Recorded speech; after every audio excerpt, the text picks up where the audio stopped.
Good morning, good morning, good morning, good morning, good morning. Super, super, super excited to have you guys here today. First show of 2022. Couldn't ask for anything better than to have the new year start on a weekend and be able to get into some super fun stuff. Really excited at all the stuff we're going to cover with you guys today. Let me just get my real estate set up properly on my screen. Holy cow, I have a lot of stuff we're going to be showing you guys today. But yeah, super excited to be here. Super excited to be doing this with you guys on a Sunday. There we go. Now I can see my screen. I can see all the questions. Whew, well, that was easy. So guys, super excited to have you here. As I was saying, things we're going to cover today, as it said in the description, we're going to cover 2022, some of the ideas and thoughts, and then we're actually going to do a deep dive. You guys are awesome. You guys are super fun. Really appreciate you guys being here with me. So since you guys are the dedicated, I was going to share before we do a live Lamborghini video, I was going to share the Lamborghini deal with you guys today. So I know that a lot of you ask me about it very often. And so super excited to be able to share the Lamborghini thoughts and such with you guys. So let's see here. Just make sure we're all good. Good morning. Good morning. All right. Are you guys able to see everything and hear everything okay? I think I've got all the settings correct, but I want to make sure that we're good. All right. We'll get the mornings out of the way just in case. Make sure. Let's see what we get here. All right.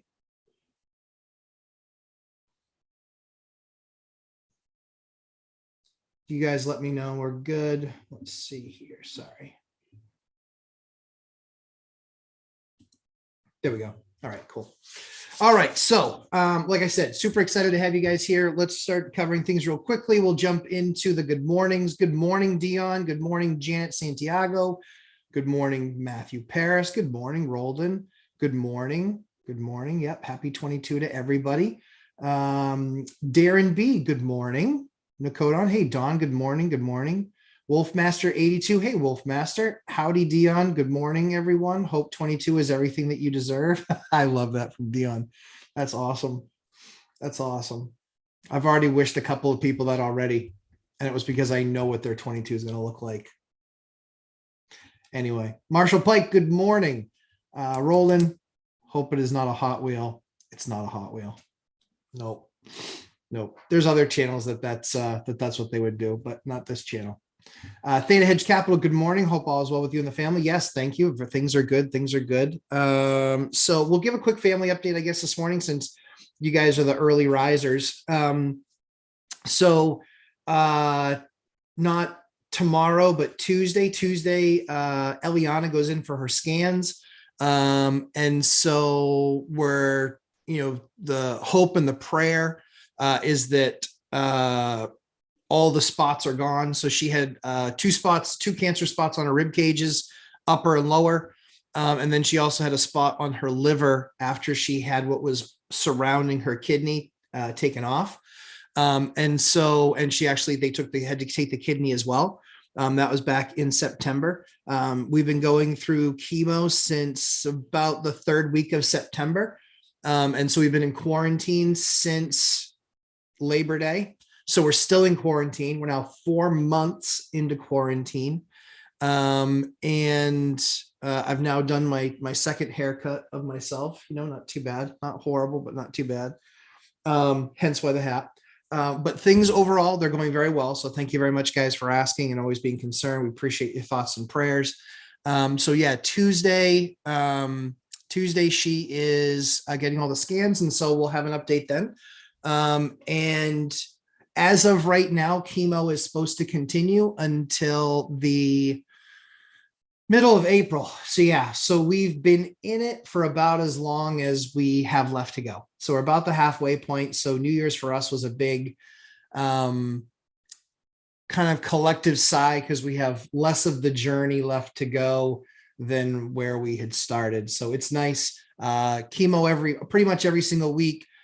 Blood infusions, platelet infusions, Thankfully, we've been super blessed and only one fever episode. So that's been just a huge blessing, obviously, because a fever just, when you have no white blood cell count and you can't fight off anything, you have to go into the hospital and they have to do a bunch of unnatural things to try and get your fever down. And so, believe it or not, getting a fever down can take literally 5 days. So yeah, so we've just been super blessed, and just really looking forward to 2022. And we have some distance to go, but it will be excited to certainly get to the end of it. So that being said, I know that one of the things a lot of people are going to want to talk about is 2022, kind of what I'm looking at. And again, I don't give advice on what you should do, but I will be telling you what I'm doing, and take it or leave it. Some of you might think it's a great idea. Some of you might think it's horrible. Those are all acceptable thoughts and feelings, as always. So I'm just going to be transparent, tell you what we're doing, and kind of go from there. So feel free to start loading me up with questions. We've already done all the good mornings and all the lows. Janet was nice enough to start me off with a question, which is always awesome. So I will answer her question. So Janet Santiago asks, do you think Biden's first-time home buyer act will increase more home prices? How do I feel about it, and the pros and the cons? I could do an entire show on just that one question, all 3 hours, legitimately. So do I think it will increase home prices? Yes, it absolutely will 100% increase home prices. Supply and demand. The supply of houses is not going up nearly as quickly as what will instantly be created demand. So what's already a tight, thin market, normally a market where we're between 3 and 3.5 million available listings. We're still between about 1,400,000-ish, depending on what number you look at. But we're still about on 1.4 million, which means that there still is less than half of what we normally have for housing available. What that translates to is when you then you actually create more demand. You're not creating more supply.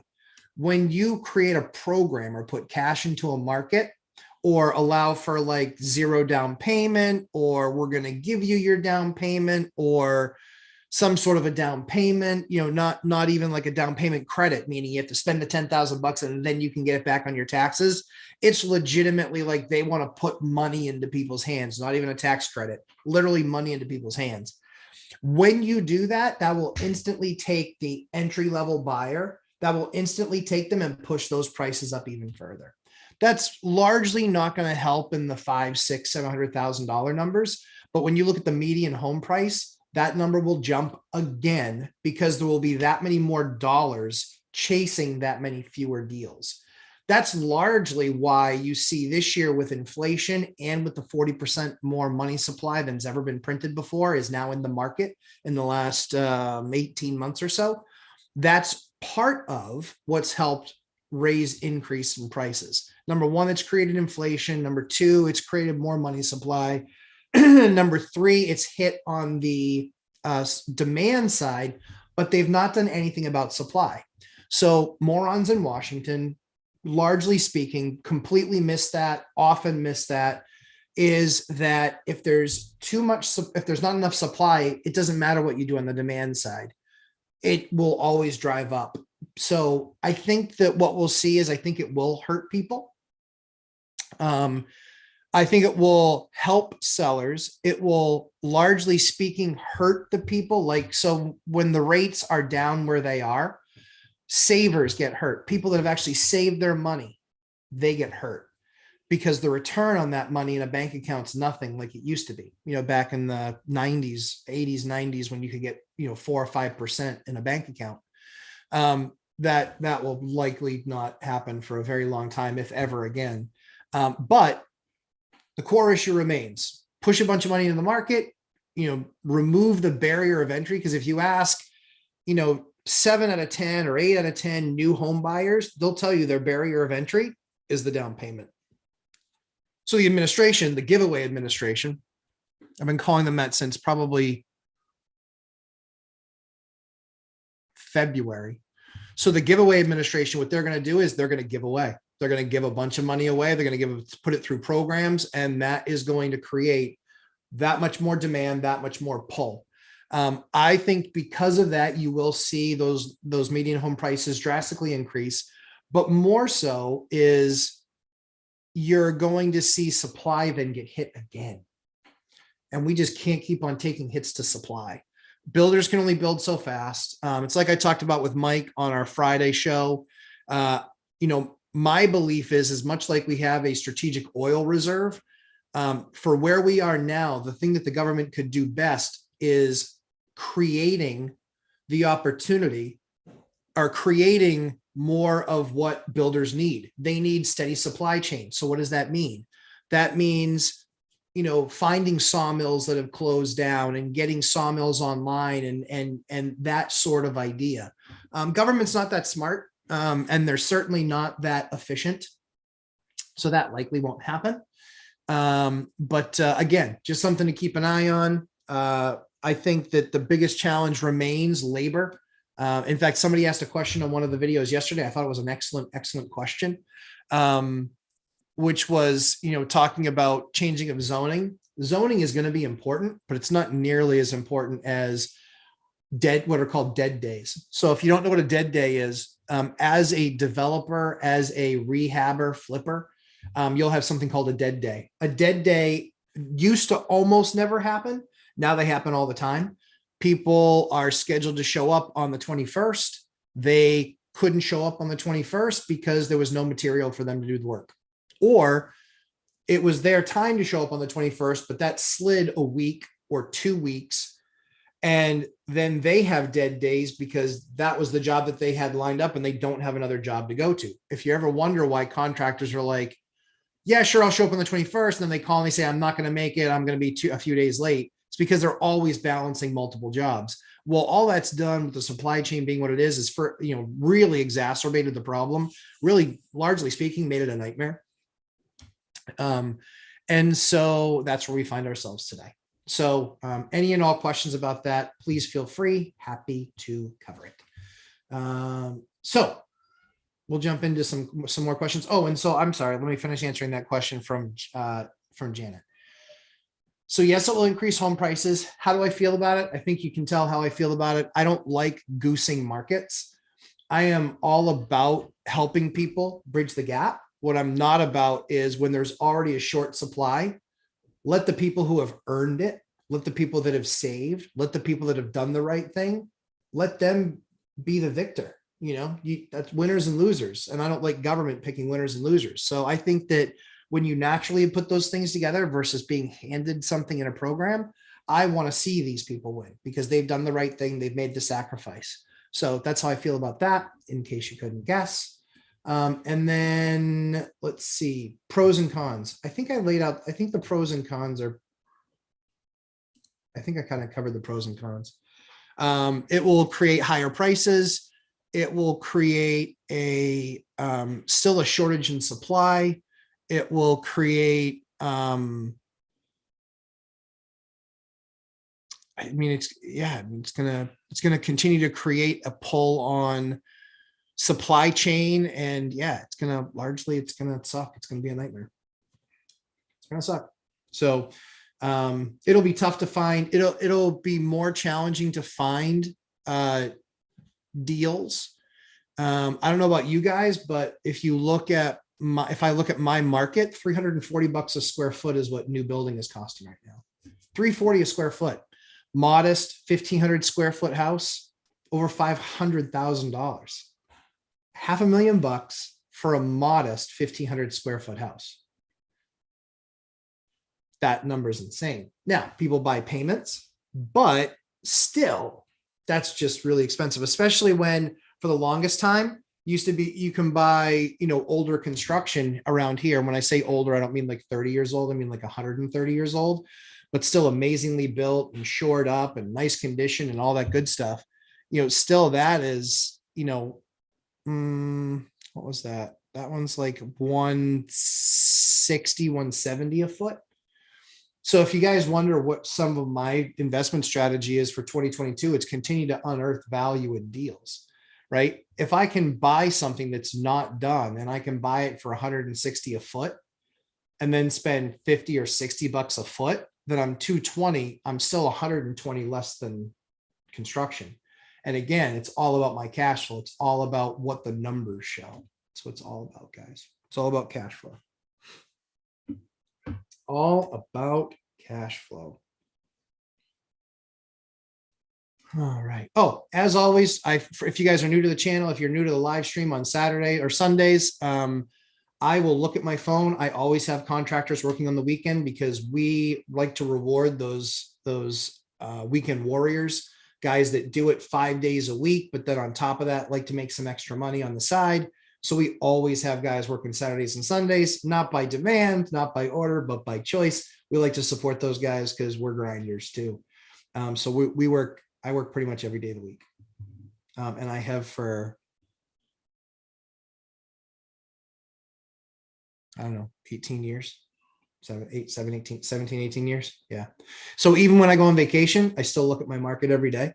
And there's always something when you self-manage, there's always something to be taken care of at one time or another.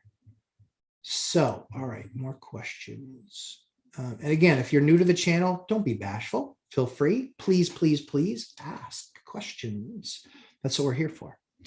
Crimson Knight. Hey, Crimson Knight. Good to have you back. Good morning. Good morning, sir. Julie Anderson. Good morning. Good morning, Julie. Happy 117th birthday. Saw that yesterday on Facebook. Congratulations. I know you're not 117, but I thought that was funny. Chris Desborough. Hey, Chris. I don't think I've seen your name on here before, but I know that I think I've seen you in some other chats. So excited to have you here. In your landlording history, have you ever had rents drop in your market? That is a great question. No. Flat. Yeah. Yep. Flat. The only time we've had to do a market adjustment on a rent was when it was due to like an eviction where the eviction was in like December. And we had, so we had somebody that qualified or we had somebody, for an example, we had somebody that was in the past. So when rents were kind of flat, kind of 12, 13, 14, actually like kind of 12 through 16, 12 through 17, rents were pretty flat. They were pretty static. If somebody was willing to sign like a 3-year lease with me, I would do it. Yep. I would do it. Especially like a 3-year renewal because I'd already had them as a tenant for quite some time. So yeah, very, very, very, very, very helpful in that regard for sure. Yep. I said something objection looks like 5 people went out the door. Probably said something about doing work. A lot of people are allergic to that. Chris Desborough, or stay flat an extended time. Yeah. So sure. Yep. They've stayed flat for an extended period of time. Sure. Yeah. For years, they were pretty flat. And I would say flat is, kind of a couple percent here and there. That's what flat is to me. These last few years have just been this, like just wicked high, wicked aggressive, people throwing numbers out for ridiculous stuff. Like, and they would get it. You'd be like, oh, that's such garbage. So I have people under lease now and stuff that's coming on the market. My stuff is pretty nice. You guys have seen kind of the caliber of stuff that I do. So yeah, it's kind of nuts seeing some of the product that I'm seeing on the market now and what it's kind of going for. So that's a great question, Chris. Crimson Knight, do you ever plan to sell any of your units when depreciation runs out? Nope. Nope. Yeah, no, that's not the plan. Different. I don't think we'll sell purely because depreciation runs out. In fact, because of my high earning income, the way that depreciation works differently for me, because I make over that magic number. And so what we did this last year was Ashley was already putting the time in. It was just a matter of a designation and basically tracking the things that need to be tracked. And so she was on the path for 2021 this last year as a real estate professional, which will give us some significant tax benefits. Like super depreciation and that sort of thing, and should offset some of my W-2 income taxes that I paid. And so we have that whole package with an account right now, kind of giving a structure of how we're going to file, and we're kind of putting all the final numbers together. Believe it or not, we're pretty close to done. We're pretty close to done our taxes for 2021. We do that stuff all year long, and then we're left with very little to do kind of in January. So we're already in pretty good shape to get our taxes sent over to them in the next couple weeks. So super pumped about that for sure. Julie Anderson, dear government, please get out of the way. Yeah, with lack of supply, you'll be increasing your market area. Yep, exactly right. Yes, yes, yes, indeed. Yeah, I do not like government involvement. I believe that the government should largely be there to protect us, because it's tough for all of us to organize an army. But yeah, as far as heavily inserting themselves in certain areas, I think they just need to kind of back off and stop creating winners and losers. So, and that goes for all spectrums. That's not just people, but companies too. But I won't say anything more about that. Matthew Paris. So I'm going to ask you the same question I asked Dion on Tuesday. Okay. How has being a ninth grade dropout helped you and hurt you in your real estate investing career? Save with your sales background. So for those of you guys who don't know what Matthew Paris is talking about, I am a ninth grade dropout. I did not get out of high school. I actually technically didn't finish the ninth grade. They didn't want to pass me in the ninth grade, and said it was a paperwork issue, but I didn't attend school past the ninth grade. How has it helped me?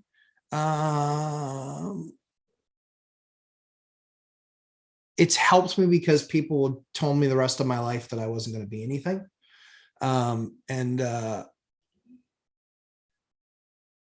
If you're an Adam Sandler fan, kind of think of the movie, I think, was it Billy Madison? I'm Steve Buscemi, my notepad. And I think at the end of the day, living well is the best revenge. And that's what I've been able to do. I've been able to live well. So I think that helped fire everything, Matthew. In my real estate investment career, I don't know that it, so in my real career, my W-2 career, it was helpful, but it also hurt because I was young and I was very successful. And often people, when I would show up for these executive level meetings, when I was 22, 23, 24 years old, I didn't look like I belonged. That was actually, quick story about the beard. That's kind of how the beard started, actually. When I would be completely shaved, I looked like a 7-year-old. And so that was part of, didn't used to be this long, but imagine it much shorter. That's how the beard started, was to actually, because I could grow a beard, was to actually kind of help me through those processes where I had executives that instantly didn't think I have credibility just because of my age. That in real life, that has changed a lot based on so many of the inventors and so many of these, like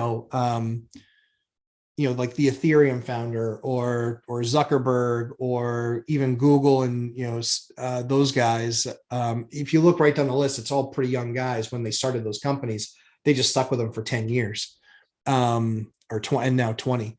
But that's kind of how it goes. So I think how it. So I think it really hasn't made a difference in my real estate investing career. It definitely has made a difference in my sales career. But it just helped refocus me and get me to push that much harder. And so I did. And when I tell you that I had an epic sales career, it's been an epic sales career. I was number one globally for a Fortune 1000 company. I was number one in the world, I think 3 out of 4 years. And the year that I finished not number one, I think I was number 3. And somebody got a deal of a lifetime type of thing. So yeah, I was always top in my region, top in my state, top in my role, ran product lines. I've been very successful, much like Zuber has been, taking products from, $0 to $100 million is what he's done on some stuff. I was a fixer. I would go in, have an established product that they were thinking, hey, do we either just kill this thing off, or do we need to make a go of it? I would go in, understand what was going on, fix and address all the issues, and then get us back on track. And revamp the process. So that's what I did. That's what I do. And then yeah, so I don't think so. Yeah, definitely with the sales career, not at all with the real estate investing career. Not really anyway. But good question. Don, when I was looking at my buy box this morning, I noticed that my properties jumped 15% minimum, and rents according to rental meter, my rents would be 20% increase because of fires. Interesting. Interesting. My properties are 150 miles away. Interesting. Yeah, that's interesting. I can see that. Yeah, I don't share net worth stuff just for obvious reasons. And so, yeah, I mean, our portfolio went up a lot this year, not just on buys, but based on what we bought. But yeah, our net worth went up significantly for sure. I mean, just do the math. I own 100 units, and my largest is 12. So, and then my next largest is 8. So I own, I think legitimately like 4 commercial properties, or 4 commercial loan level properties. Yeah. So yeah. Nathan Murith, morning lumberjack. Hey, good morning, Nathan. John, Texas. Good morning. Can you tell us anything about your Lambo deal yet? Yep, I'm going to get to that as soon as I get to the end of these questions. So Chris Miller, after Chris Miller's question, I'm going to get to the Lambo deal and share that with you guys because you guys are here with me on my live stream on Sundays, and you guys deserve to hear it first. Angel R, in the past, how much have you paid to have a tall 16-foot tree cut and removed? Usually my rule for any tree, if I need to have a tree, usually I'll look at other stuff, having it like umbrellaed. Umbrellaed means cutting some of the dead branches up the end, so it kind of umbrellas there at the top, and creates like an umbrella. So that way it's less land cleanup, that sort of thing. So usually for me, I've been between $500 and $1,000, because usually I'll get the crew there, and by the time they set up and do the work and take everything away, it usually ends up being about a day. And so that's usually about $1,000. If it's one tree, it's usually one climber, one guy at the bottom, and then they're just taking the stuff and throwing it into a shredder and that sort of thing. So yeah, usually about $1,000, usually about $500 to $1,000 for something like that. Good question, Angel. Invest to Wealth. Hey, good morning. Good morning. Invest to Wealth. Make sure you email me lumberjacklandlord@gmail.com. Lumberjacklandlord@gmail.com. You want a set of books, Michael's 2 books last week. So email me your mailing address so I can get that off to him so he can send them out to you. Brett Denner, Lumberjack. Here for you, Brett. Appreciate you. Your deal on the dive with Amigos was crazy to hear about. Congrats on that. Looking forward to the Lambo property breakdown. Yeah, so it's awesome. If you guys watch the video that Brett is talking about, the Lambo deal is even freaking crazier. Yeah, Lambo deal is retarded. Sorry, I know I'm not supposed to say that word. Ridiculous there. Ugh. Yeah. Cody Evers, good morning. Good morning, Cody. What's the number one problem that you'd stay away from while searching for a property, like maintenance issue or type of duplex? There's no problem that scares me. The only thing that I more heavily account for is something that's of higher cost. A roof is expensive. A heating system is expensive. Mold is expensive. Asbestos siding is expensive. If you want to ever remove that, it's like $25,000. It's usually just the big stuff. And so none of that will deter me from a deal. The only thing that it will do is make sure that I have enough money in the deal. Frankly speaking, I like dirty deals. I like deals that have a bunch of issues because I know that I can fix them much less than what the broker, because the broker is usually an idiot. What they're giving for a price reduction is usually far greater than what it's going to cost me.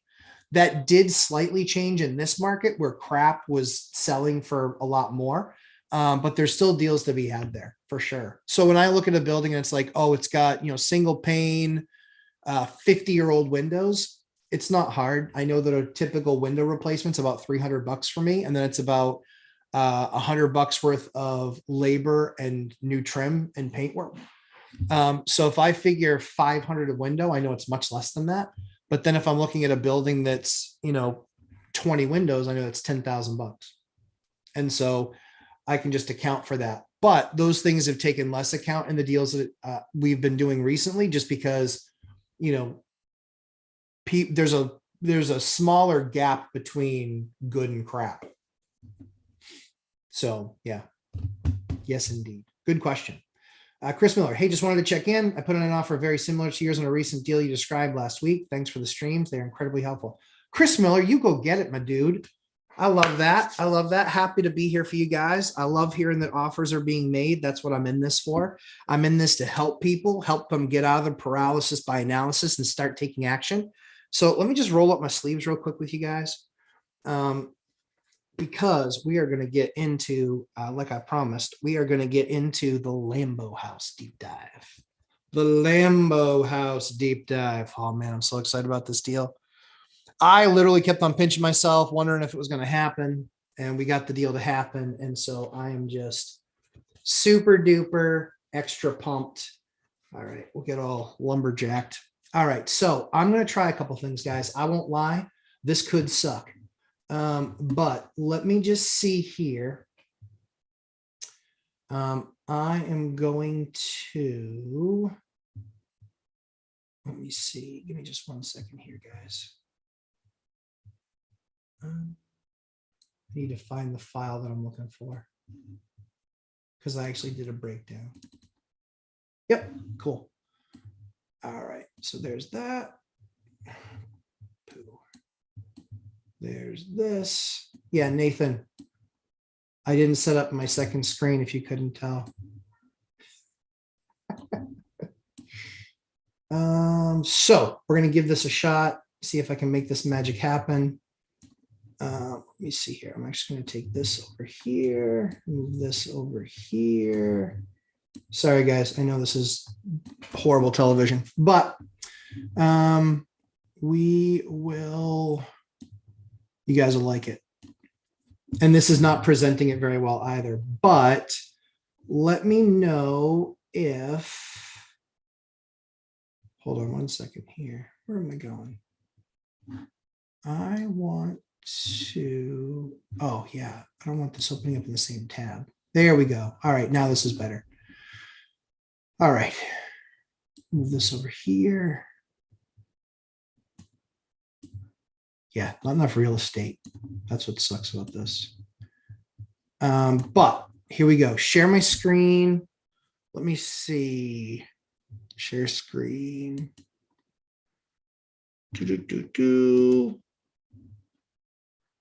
Share. Ta-da! All right. What do you guys think? Let me know. Let me know in the calling IT. Rob, geez, like have a little faith, bro. Have just a little faith. Calling IT, Rob. I'm not San Diego soft, my man. All right, now I see it up here over my left. I'm good. I'm liking it. I'm liking it. All right, guys. So here are the numbers on the Lambo deal. Yes, yes, yes, yes. These are the numbers. All right, so this was a unique property. In fact, if you guys see on my Instagram feed, you will actually see a picture of the house on my Instagram feed, Lumberjack Landlord on Instagram. It is a very unique property. It is 2 duplexes side by side, same piece of land, parking out back. So pretty cool property to say the least. Here are the numbers as they sat today. 5210 on $5,210 on let's see. Are you guys able to see this okay still? I just got a different screen that I'm hoping isn't a problem.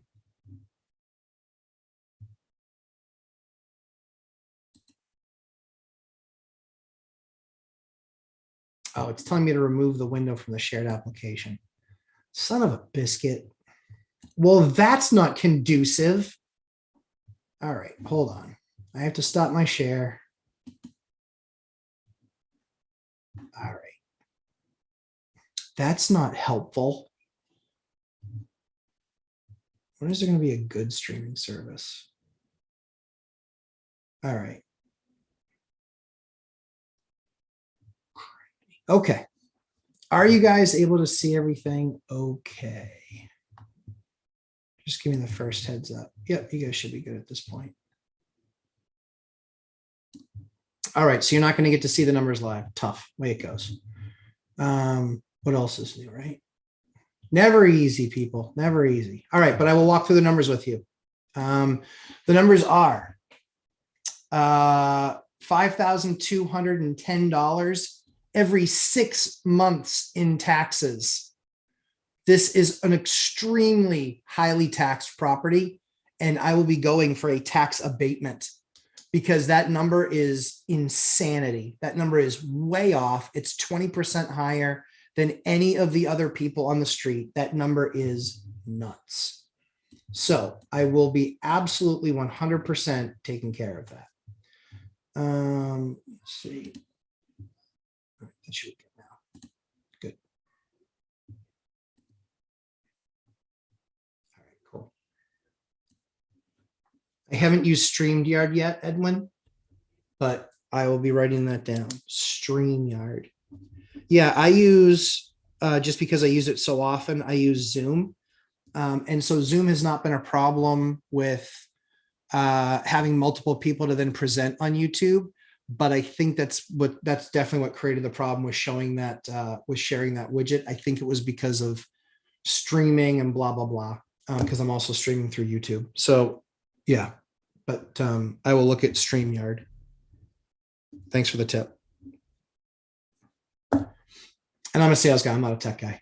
So it better be easy to use. All right. So $5,210. So if you guys have your calculators ready or your spreadsheets ready, $5,210 times 2. So I'm $10,400 in taxes. Yeah, a year. So it's almost $1,000 a month. $2,200 a month for insurance.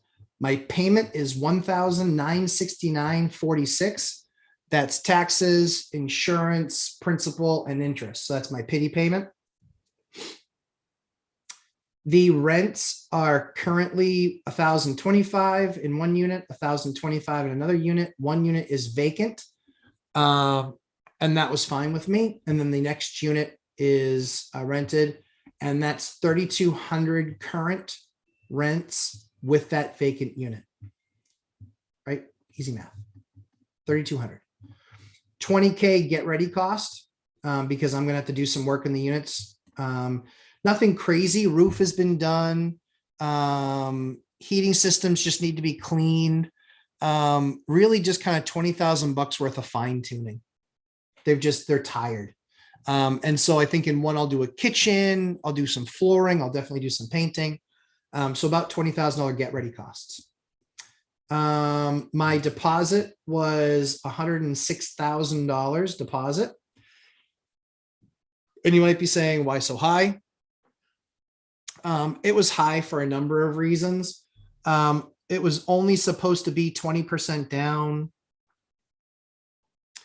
And then it was, and then we had to, and this was a deal I bought through a wholesaler. So I wanted that money due at closing. That way they had to perform until closing. So their $20,000, $20K wholesale fee, and then buying their $10,000 deposit that they've already, trying to pay that $20,000 deposit that they've already paid into the deal to essentially lock down the deal. So we were 126,000 all in. So real quickly on the numbers, 1231 a month gross profit, right? So my payment is 1969. My rents are 3,200. I'll take out $131 a month for maintenance and repair, even though I don't think it'll be that high, but we'll just put it in there, especially after my $20,000 get ready costs. But I think that this is a pretty easy number to hit based on putting 20,000 in. And that will leave me $1,100 a month profit. So let's take a pause. Class, is $1,100 a month enough to buy a nice Lamborghini? It is not. For those of you who have not been Lamborghini shopping, it is not enough to buy a nice Lamborghini. So what do we have to do? We have to look at, just like I would evaluate any deal, I evaluated all these numbers up front. So I looked at all of these numbers up front. All the deal was evaluated up front. So because I know my market, because I know my area, because I own a house 7 houses this way, I own another house on the next street, almost sharing this one's backyard. So like back 1 yard, 2 or 3 down, I own another property over there. I own another property about 2-3 blocks further south of this property. So I think we can all agree that I know exactly what rents are, right? Well, so based on that, let's roll to rents. So I'll make 13, just as this deal sits though, I'll make $13,200, including my money taken out for maintenance and repair, which gives me a 10.5% deal. 10.5% deal is not bad, but it's not a Lambo house. It's a nice deal, but that would break my rule of doing 20% plus deals. So it'd break my rule of 20% plus deals. And on top of that, it wouldn't be enough to buy a Lambo. So it'd be nice, 10.5 points. All right, not bad. So let's get into the real numbers. And guys, if this is helpful at all, I want to see like buttons hit. Come on, guys, this is really good stuff. I bet you're just waiting for the reveal. I get it. So new rents. So a lot of times I get asked the question, how do I calculate what I'm going to get for rent? In my area, I know what my market is, number one. Number two is, let's say you don't know what your market is. I know as a rule that housing, Section 8 voucher program, I know as a rule that they pay less than anybody else. They are the floor of the market where I live. So what I do to be conservative, because I know there's tons of guys out there that look at their deals and they figure in a 100-unit building, they figure a 99% live-in, they figure a 99% no vacancy rate, and they count for much lower repair reserves and all these other funky things they do with the numbers to get it to look like a much better number than it is. I'm on the other side. I'm conservative. I do not want to believe my own hype. I don't want to be pumping up myself. I want to be looking and saying, what if, right? So let's go down the what if path. Let's just say I only get what Section 8 and voucher housing is providing. I look at any deal that I'm looking at the numbers of what they're charging, and then I'm looking to create value. If what they're charging is, as you saw, 1,025 vacant and 1,150, what is the housing number and how does that compare to those numbers? What kind of overlay do I get? That's how I get conservative. That's how I crush numbers. So I'm looking to create value. Too often investors only buy based on what the rents are telling them they are today, and they don't know the market well enough to know, wow, I can really go up substantially. There's no rent control in my market. So I can raise it 30% if I want to, but even better, I'm trying to get some of my portfolio put into housing. So if I'm trying to do that, it's only common sense to say, let's use housing as my base number. All right, so housing is the base number. Here are the housing rates in my area. $13.97 for that 1025 unit. Already licking my chops, right? Call it $375 a unit more. Times 1, times 2, times 3. And keep in mind that 12A unit, vacant. I don't even have to fight that number. Literally next month, I'm $13.97 on that unit from zero. From zero. And I haven't even made a mortgage payment yet. I know. I like it. All right. Next one. 1804. Guys, landlords, lazy, not doing the right thing. 1804. Do you think this guy would have sold the building? Look at the number, 1804. He's getting 1150. 1150, guys. Come on, that's lazy. 650 bucks a month, 7,200 bucks a year. Guys, you've got to stay on top of your rents. Doing the binder strategy, managing your work with your tenants, understanding that you don't necessarily have to get the top of the market. Guys, I'm not getting the top of the market even if I go to 1805. They're a voucher program.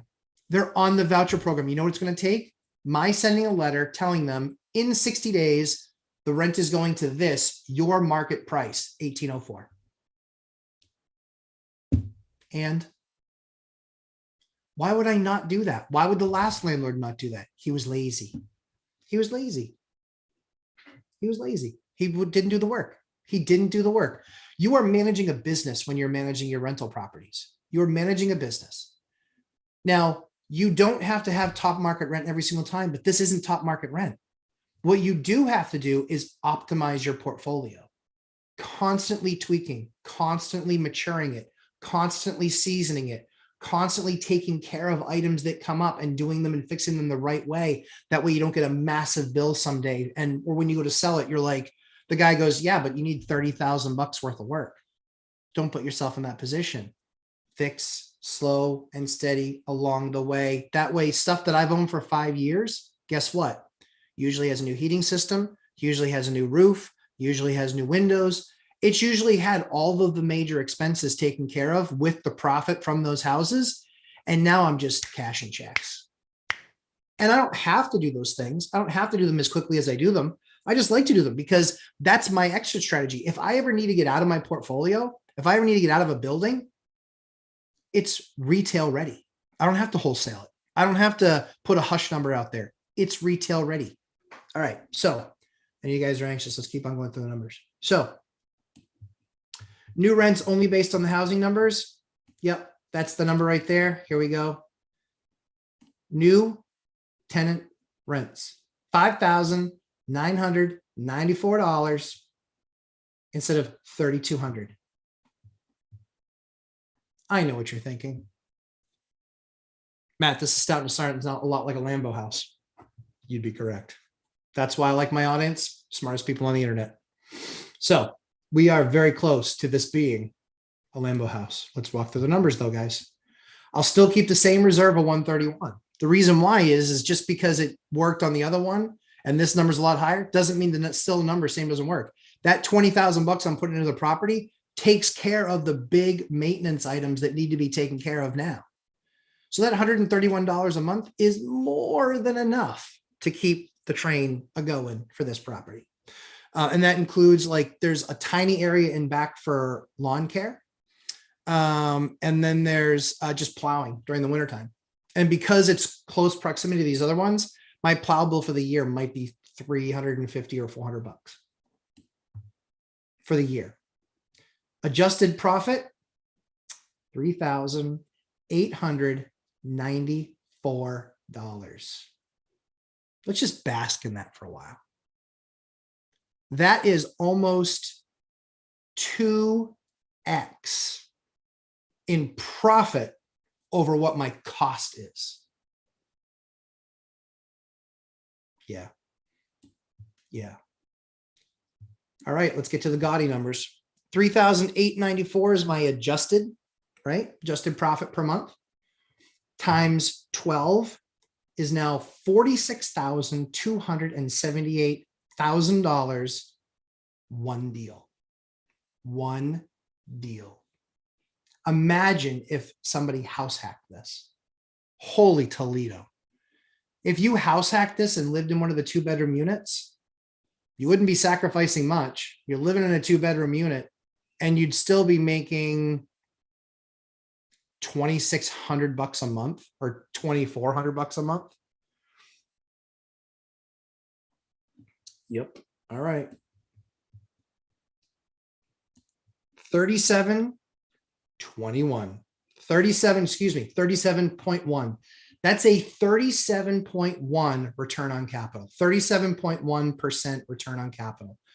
About 126,000 all in. That included deposit. That included wholesale fee. That included closing costs. That included my down payment. That included $20,000 of make ready costs. Yeah. Yeah. That's what I'm talking about. So what does that convert to, you might ask? It converts to this.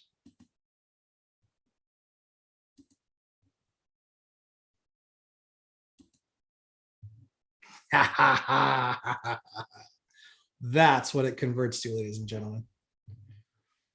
Whoo! Yeah. That's pretty. That is lumberjack orange right there. Man, that's a good looking car. All right. So enough having fun. Let's have some real fun. Let's talk about your questions. So I'm going to stop the share. There we go. Stop that share. Back onto live. All right. Let me just minimize that so I can see questions. Cool. All right. So everybody, that is the Lambo house. Give me just 1 second. Oh, wait. I got to make this bigger. Like this. Then go like this. All right. So those are the numbers, gentlemen and ladies. Crushing, crushing, crushing, crushing it. All right, that's good. Can you hear Samuel in the background? He's going nuts. He got Candyland, loves it. Loves it. Wait until he gets Monopoly. He's only 4. He just turned 4, so Monopoly is a little too soon. All right. So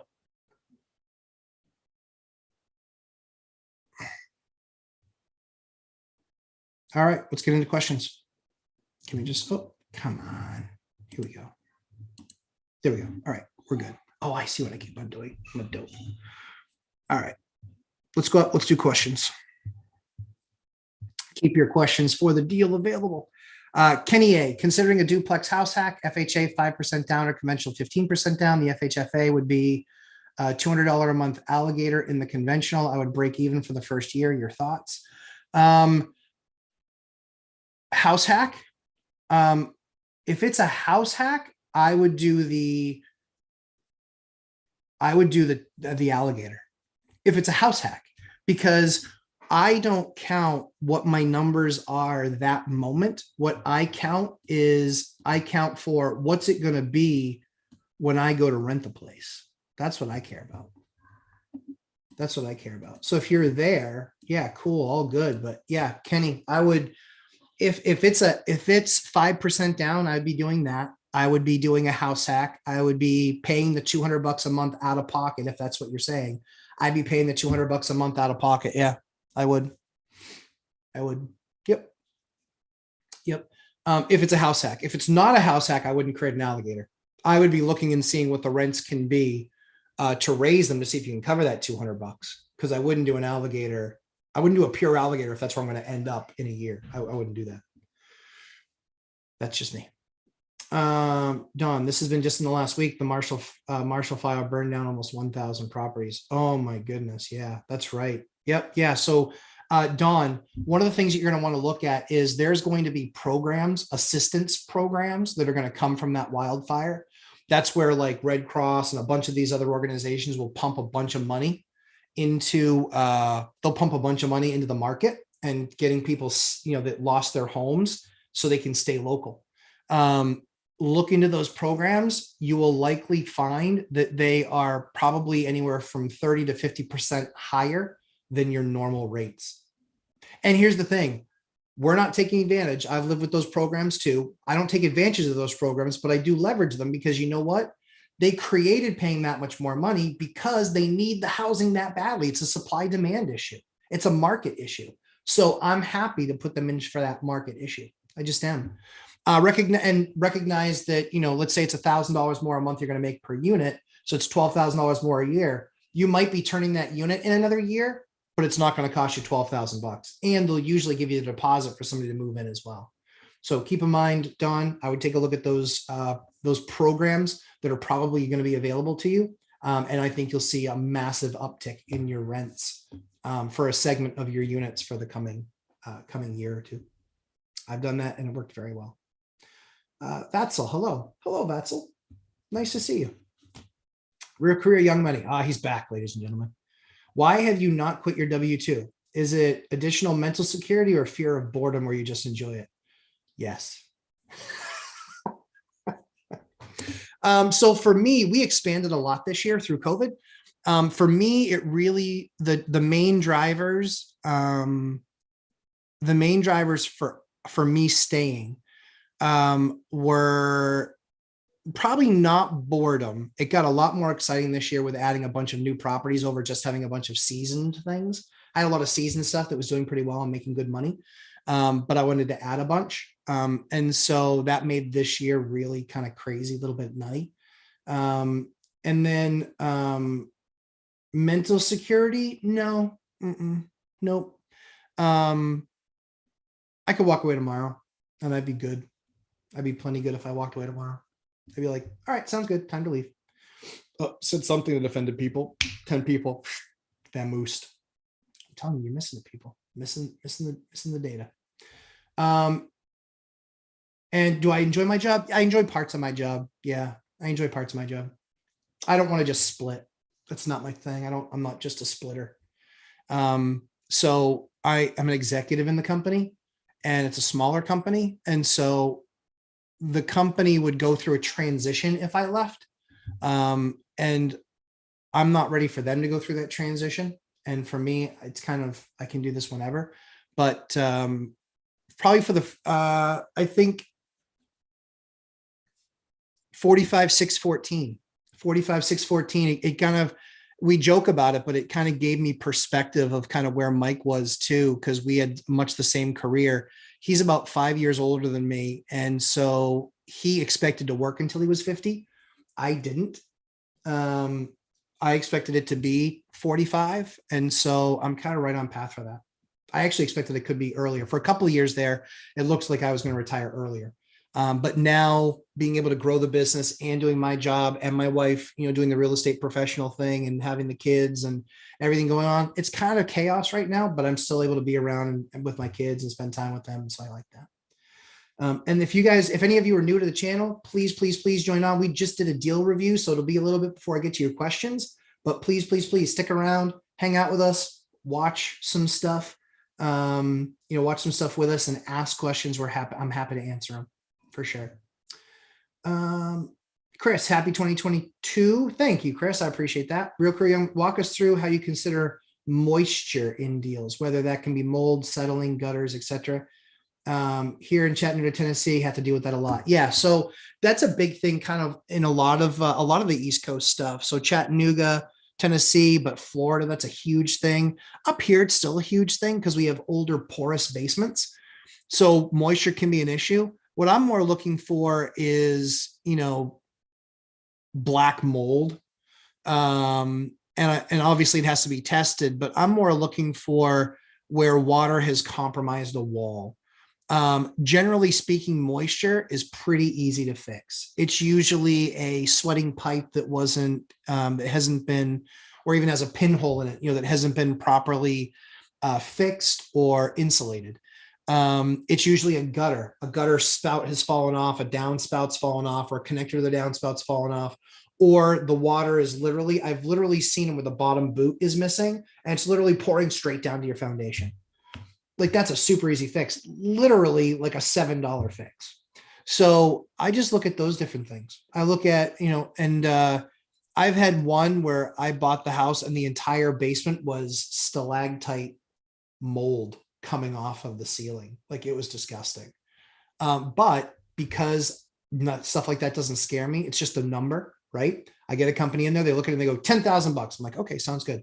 They dropped the price of the house $100,000 because of that, because everyone was so freaked out. I didn't care. We were going to gut the house anyway. Didn't make any difference to me. We gutted the entire house. Big deal. So the gutting of the entire house and fixing the mold, I want to say was like less than $10,000. And they dropped it 100. So yeah, I'll look for value anywhere I can get it. Even if it's something I don't know about, I'm not afraid. Because I'm not afraid, because I'll go get the numbers. I'll go get the numbers to make me not afraid, right? I'm not guessing. Guessing is painful. Kip Stevens. Hey, Kip. Good morning, Matt. Hope the family is doing good. Thank you. Happy New Year to you and your family. Appreciate that. We had a very uneventful New Year, which I'm all for. Eliana keeps us on our toes, as do the other two kids. But yeah, was thrilled to have a fairly easy New Year for sure. Karen Muller. Hey, Karen. Hi, Matt. Happy New Year to you as well, Karen. Roldan at Angel Art. In addition to branch removal, yep, tree cuts also have to do with the circumference of the truck. Yep. The wider, the more cost. Also considering if you grind the stump and roots, get a few coats. Absolutely. Yep. Roldan's right on with that. Usually in a lot of cases, the stump grinding can be a few $100. So, and there's actually companies out there that only do stump grinding because it's this big, huge, massive machine that they either drop off and set up, or it's something that can even be attached to the front of a vehicle. Ton of work, or excuse me, not ton of work, ton of product or material or equipment is the right way to say. Man, that is weird. I wonder if Google knows that that happens or what exactly happens when that happens. It just literally went from like 55 people to 40 like that. I think it might have puked on itself. It happens. And then back up to 50. Weird. Anyway, yeah, I watched the concurrent viewers setting because it's part of my screen. Yeah. What other things can I look at here? Yeah. We'll play with that later. Rob calling IT. Yeah, no kidding, right, Rob? Invest to wealth in your course, future course. Yep. What will it cover? So it will cover the 4-3-2-1. It will cover rehab. It will cover the 3 types of loans that you should use to do a 4-3-2-1. It will cover. Hold on one second. Hold on one second. Contractor. Apartment and house. I have flooring guys doing flooring today. They finished an apartment. Now they're finishing a house. Yay, finally. Only a week late. I hate that. So yeah, so 4-3-2-1 rehab, the kinds of loans that you're going to use, materials that you'll use in those rehabs. How to hunt for value deals, like I just showed you guys in the Lambo deal, how to hunt for those value deals. It's going to cover a lot of that stuff. Yep. And then we'll build it out more over time. My course is going to be much less expensive than Mike's course because it's going to be very specifically targeted, all the steps. So kind of I have an idea that I want to become a house hackologist and that this is something I'm going to put my energy into in a strategy. I'm going to show you step by step what that strategy is. So money, loans, rehab, searching for properties, kind of the whole shoot and match. Yep. Some general numbers, and these differ from market to market, but like if a paint job, right? So if you hire a real painting crew, they're going to be $6 a square foot. Typically, whatever the square footage of the house is, it's $6. So giving you numbers like that are formulaically based that I've put together in my rehabs. So that way I can walk a deal. And if I just have a tape measure on me, give me a walkthrough and I'll be within 10%. Let me measure for 2 hours and I'll get it within 3%. Yeah.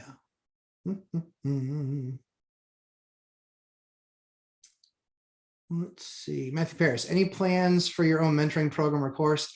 Course, yes. Mentoring program, maybe. It's a time thing. And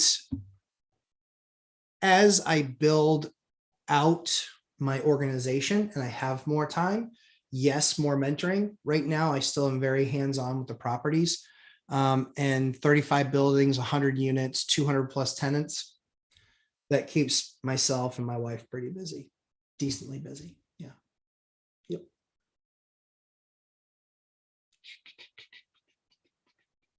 Rob, calling IT level 2. Yeah, but see, I fixed it out. I can't deal with technology shortcomings, Rob. Let's see. Have you used StreamYard, Edwin? Yep, I saw that when it came up. Thank you very much. And Edwin, I've not seen your name before. Thanks so much for attending the show. Appreciate it. Glad you're here. Rob, it's hard to train sales guys. Yeah, tell me about it, Rob. I'm a sales guy to train sales guys. Imagine me in that. Karen Molinar, like. Hey, thank you. Yep. Now we're down to the part of the deal. Rob, yeah, that's right. Money everywhere, on the tongue, in the eyes, everywhere. All right, so let me just roll up. Cool. All right. Chris Miller, Matt, the homes I invest in are similar in age. Okay, 100 years old. Yep. Do the properties around Lancaster? Okay. Yep. Properties around Lancaster, PA. I know Lancaster actually. Lancaster General was a customer of mine for a while. I'm using 14% of rent as repairs, maintenance, CapEx. What percent do you use when evaluating deals? So as you can imagine, I look at the deal and I figure out a number from there. I figure that I have a reserve. And so that reserve really kind of meets the need, that reserve. So if I just take something fairly minimal, like on that deal, I was using 10% of my profit. Well, a lot of deals, you can't do 10% of your profit because it's not enough to do anything. But my deals are pretty fat. So yeah, in my case, I have my normal reserve fund that really can kind of handle anything, a blown water heater or whatever, fill in the blank. And so I don't have to worry about cash available or credit available. And so I don't have a hard and fast number. It really depends on the property that I'm doing. And really it depends on the systems. So the big expensive stuff, right? The roof, windows, heating systems, those are the things that I look at that are going to more likely than not crush me, from a financial perspective. So I don't have a hard number that I use. It's a good idea, but there's too much variation property to property to make it to have it do that way. Larry Chan, will you pre-sell your course, offer discount to early buyers? I love insights on renovation and process with realtors. Yep, asking what's important. And both you and Dion self-managing hacks. Yeah, sure. I won't do a pre-sell only because I will do a special deal for people. Yes. But the pre-sell, when and if I do it, it will be much closer to when I know all my content is done. And then we're going to deliver it. We'll deliver it through Teachable, much like Mike's. What we're getting in place is, so we have like an editing team that we're going to use and that sort of stuff. I really want to make sure that my stuff is as evergreen as possible. Much like Dion and I are a lot alike in that regard. Any content we produce helps reduce the number of conversations that we have to have with folks. So it's kind of like start here. So yeah, so to answer your question, I probably won't do a pre-sale in it like significantly in advance, but I will do one when I have everything done. Yes. And honestly, a lot of it is just to cover the cost, like editing teams, holy Toledo. Yeah. Yeah.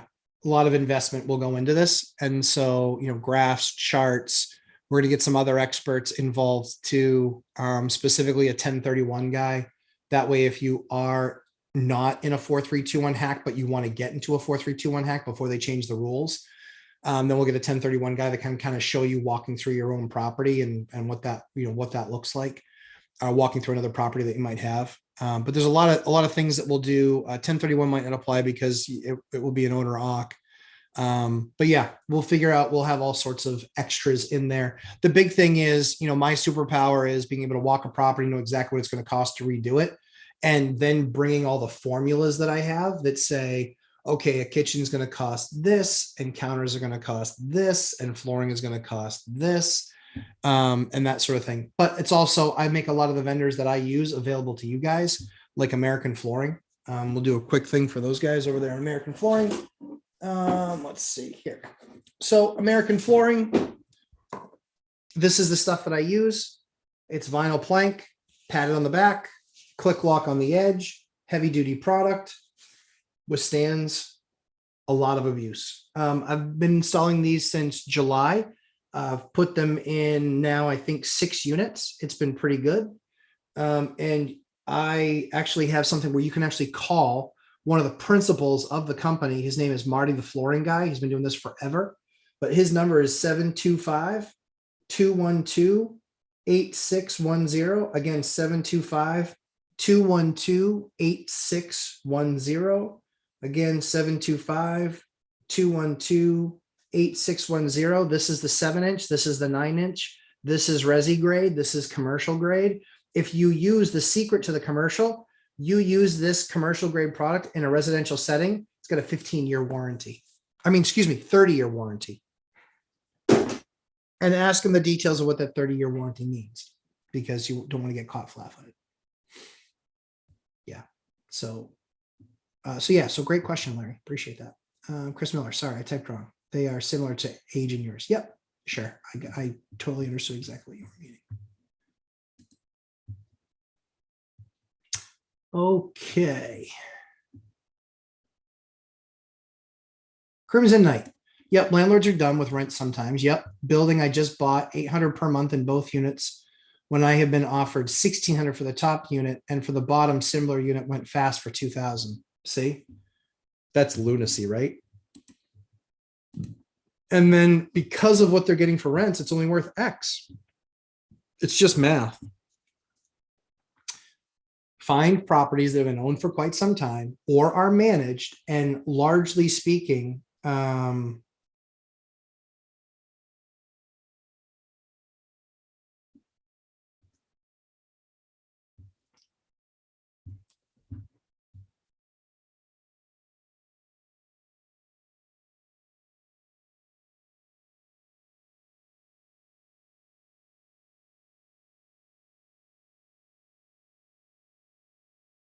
because like, well, we'll be back tomorrow, but can we get paid today? What do you think the answer is? No. Finish both, you get paid today for both. Finish one today, you get paid for one. Golly. Unreal. Cody Evers, couldn't agree more. Seller had it rented with housing authority at $500. Yep. We were immediately able to raise to $900 by just working with the housing authority. Yes. Hold on. Apartment 3.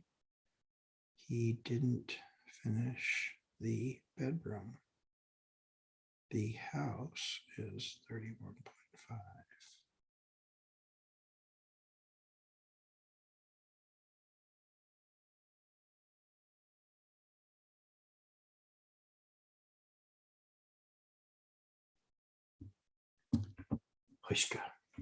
Sorry, contractors. Yeah, by just working with the housing authority. Yeah, this is the thing, guys. This is the thing. It's like people are lazy, and what does it take?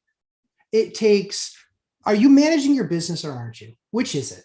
I'd love it if you didn't, because if you didn't, I'll buy your property, I'll buy it way under market value. And then just by managing the business, I'll make it perform far better. Yes, is he finishing it today? What is he finishing today?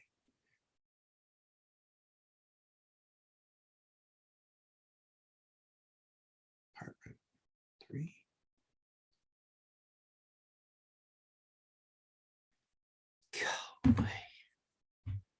Not that hard. Not that hard. This guy's pushed me off for a week and a half too. Unbelievable.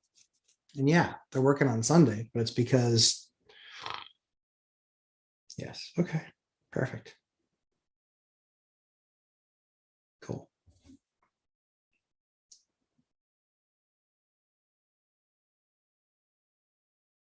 Yeah, no kidding. Okay. Okay. All right. Yeah, so work with housing, guys. Crimson Night 921. I estimated at 1,500 and 1,700 as well. Yeah, and that even that number got beat, right?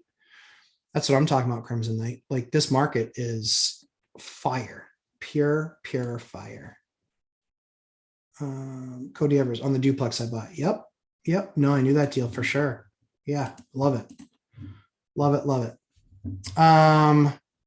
Most of the landlords putting their properties in the market are 30 to 50% below market rent. They bought these properties 15 to 20 years ago and just don't know what's going on. 100% agree. This is where I unearth value. This is, I mean, you guys saw the Lambo deal. Those are all how, I mean, laziness. If you do the work and you know your market, it's just math. Do your work, know the market. It's just math. It's just math. It's just math. And then a little bit of effort with that, just doing that work and a little bit of effort with the numbers. And yeah, all those things are going to go way, way up. Way up.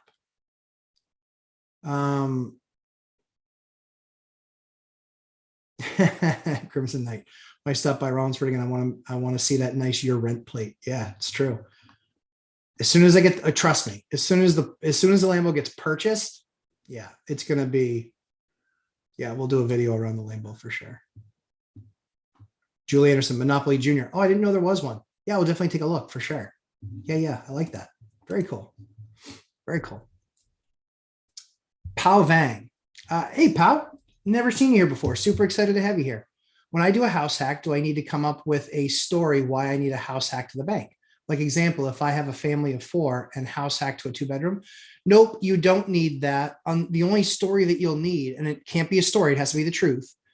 The only narrative that you have to have is if you already own a single family home, most underwriters for most banks will want to understand why you're going from a single family to a 4-plex.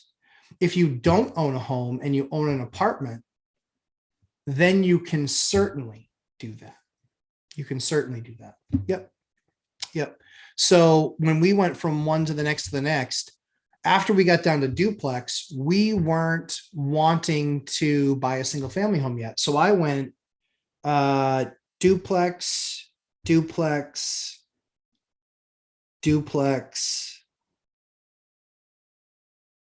single family. My last 3 steps before I got into a single family, duplex. And the answer was, it was a bigger unit. It had more bedrooms. We were able to make the justifications better neighborhood. Yeah, we were able to justify that.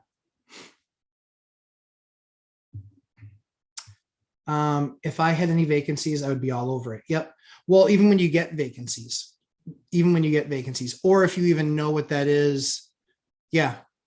Yep. But I mean, I bought a couple properties because I know that they would cash flow and they were decent deals. But with these programs, they're like 40+% returns. The numbers are kind of nuts. And I'd love to know what makes Google do that. It literally drops 10 to 20 users all at once, and then it jumps back up. I'd love to understand how that works. Dawn, how can you not hit the like button? Thanks, Dawn. I appreciate that. Yeah, I agree. Like, this is solid gold, guys. Chris, looking at a property, there's an existing 2-1 house. The income is $3K, should cover PITI with little cash flow.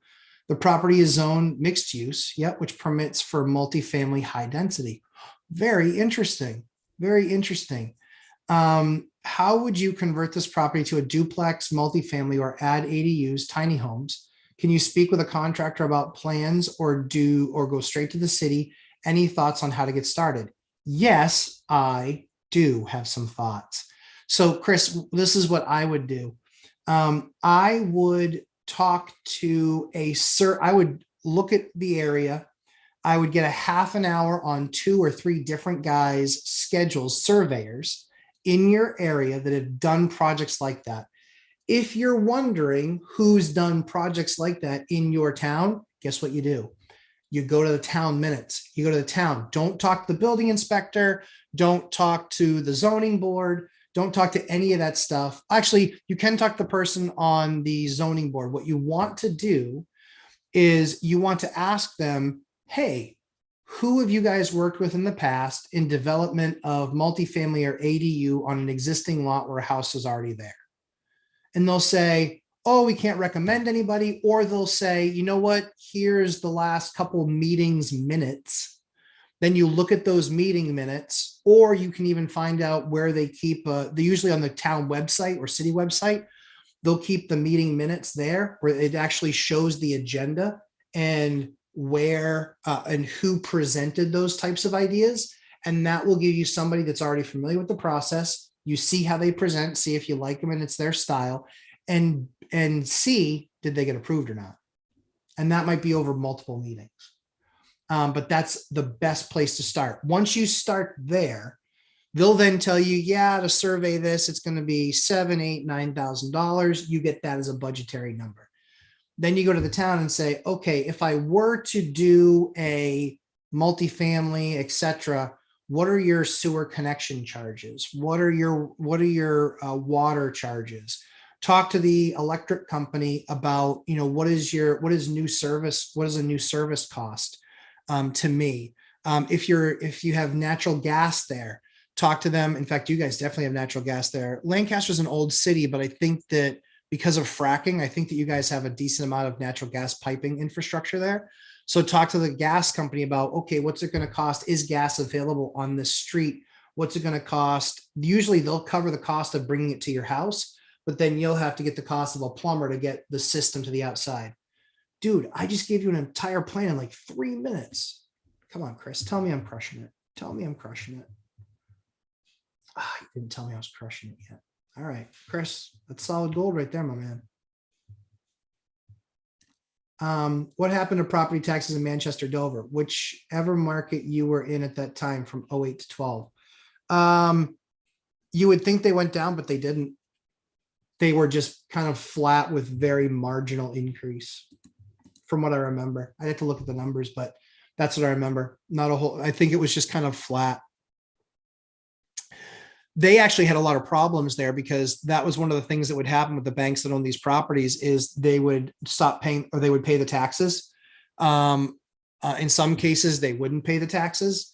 And that's where it would actually get a lien on it by the city. And so the city will typically take, one city that I work with takes 3 years before they'll sell something that they take in a tax lien. I know because I bought some of their stuff and it means that it sat there for 2 or 3 years. And they were owed like $30,000 by the time that was all said and done. The good news is I was able to negotiate a hell of a deal because they didn't want to keep the property. So that worked out nicely for me. Yeah.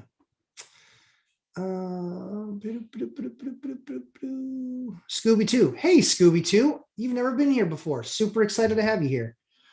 Currently house hacking. Love it. And looking to buy my second. Love it even more. It will take me about 2 years for the down payment on a duplex. Okay. 3 for a fourplex. Yep. How would you think about which to go for? So the way that I look at it is if you can, it really comes down to return on my capital. So if you're able to still go, duplexes are nice because they're more liquid than really any other real estate asset. I mean, other than a single family home. They're super liquid. I believe the appreciation in 2, 3, and 4 unit buildings is going to be better than in the next 5 years than it's ever been. I think you're going to absolutely just crush it in 2s, 3s, and 4s in the next half a decade. Now, that being said, for me, it is evaluating the deals as you see them. And I think that it really just depends on what you want your strategy to be. I can't, not knowing everything else about your situation, it's impossible to say, yeah, I'd wait the 2 or yeah, I'd wait the 3. The big thing is always be saving, always be stacking cash, always be, keeping your eye on the market, learning, understanding it. And when it comes time evaluating the deals, I would think that on a duplex, you can probably still buy it. I would be ready. So I would refinance out of my FHA loan. If you have an FHA, I would refinance out of that and put it into a conventional. That way you can use your FHA to go buy the next one. That's the advice that I would give you if I were in your shoes. Do you guys hear my son in the background? Oh my goodness, that kid.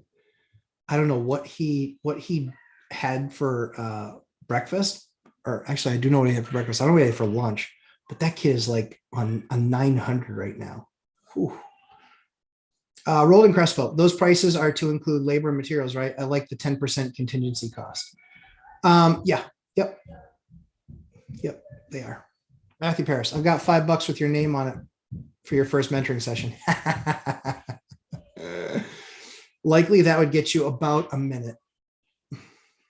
Yeah, those will be expensive because I get offered consulting dollars all the time, and I say no to some pretty big sums. It's really going to be there. I really want people to do all the work, and then maybe a half an hour or hour with me kind of puts you over the top. That's really the hope. I'm not here to get rich off that, but my time is the most expensive thing I have. So just because I can put that into buying another property and turn it into a whole lot more. Hopefully it comes with pretty graphs. That it definitely won't. Definitely won't. I won't have pretty graphs for you. I'll have a couple slides, but definitely won't have pretty graphs for you.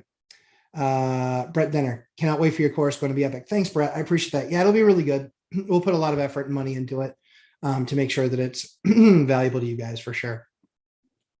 Crimson Knight, graphs and charts. I hope you aren't going down the path of some other YouTuber. Yeah, no, I don't have the time for those graphs and charts. Honestly, I do this so I can show up, brain dump, give you guys a bunch of information, a bunch of data that you guys care about. I have no agenda other than sharing my real estate journey with you guys. And if you can glean valuable information from that, which I don't see how you couldn't, but it's not here to give you guidance. It's more just, here's my experience. Here's my story. Here's what I've gone through. And hopefully that helps. I know that's how I learned my lessons, is just by watching others. So yeah, good question. Mark Oshiro, Happy New Year from Hawaii. Oh, hey, Mark. This is the first time I've seen you in the chat. Super excited to have you here. Love the 3 amigo content. Very cool. Yeah, Dion watches and hangs with us on Sundays too. So yeah, Mark, super, super cool to have you here. All right. Sorry, guys, just adjusting the question list. Let's see. Scooby-2, adding to my question. I can't stand the thought of my money not being in the market for 2 years yet, let alone 3. Yep, but the fourplex would help my income snowball for the next one more than the duplex. Yeah, it would, and totally agree with you. To give you an idea how much I hate my money not being in the market, think of this. I am refinancing 9 more properties, 70% loan to value. I will likely pull about $1.6 million out of those properties. And that is only with the idea that I think the market will show some correction and there will be some softness and there will be some opportunity in people that might have been over leveraged. So the only purpose of my doing all that work is I'm starting all of those mortgages over at 30-year fixed rate debt, right? First. Second thing is the rate. I'm getting it at 4%. So I believe that rate is probably going to be very tough to match anytime, any other time in my real estate investing career, number 2. And number 3 is it's all with the belief that there will be some softness, will be a correction, but I'm going to have 7 figures sitting there. What do I do with it if something doesn't happen? Well, guess what? I can always still buy a great deal. That's it. So I'm with you. I hate the fact that it's going to sit there, but it is what it is. It's better than the alternative, quite frankly, Scooby. Imagine so many people that are in the position where they don't have that sitting there. So yeah, well done. If you guys are new to the channel, super excited to have you guys here. I see the numbers just bumped up a bunch.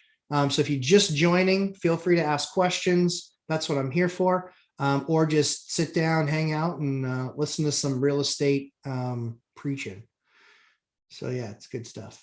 Nicodon, do you use RTA cabinets? I found some that are all wood construction instead of particle board. So I use Fabu wood or choice cabinetry. Choice cabinetry is out of Ohio. Fabu is, I think, out of Pennsylvania or Kentucky. I got to look them up. I forget. But I like Fabu wood right now. Good product. They've been great on delivery times. They've been accurate on delivery times. Accurate, big key. Big key. Big key. Yeah, big key. Julie Anderson, what's my favorite color in the LVP? I think it's called the Napa Gray. I'll confirm that for you, Julie, but I think it's the Napa Gray is my favorite. Love that stuff. It goes with my wall color schemes and my bright white and how I design. It's a killer product, and it doesn't look dirty easily. So it's not something that people are going to feel like, oh, the house is always dirty, even though it's them making the mess. Yeah. Crazy, but true. Crazy, but true. All right. Give me guys. I need to take a 5-minute or 3-minute intermission. I have to write a check for a contractor, and I need to make sure that he gets the check today. So I will be back in just a moment. Feel free to discuss amongst yourselves. I will be back shortly. Thanks, guys.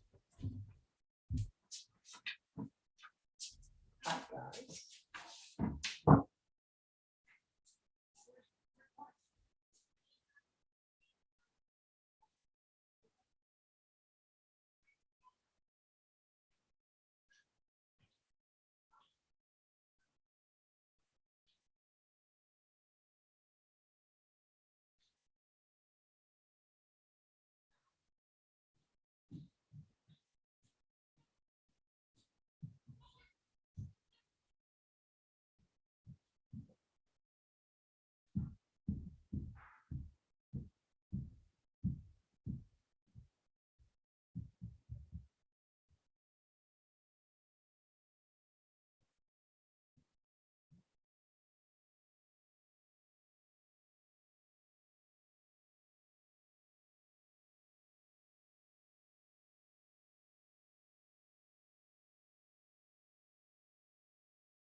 All right.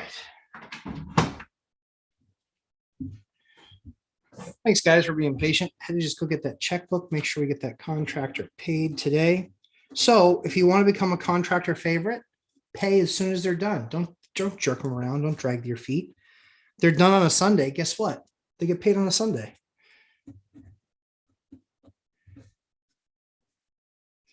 January 2nd. Man, it's already the 2nd. I'm already writing stacks of checks. So that is 1, 2, 22. Awesome.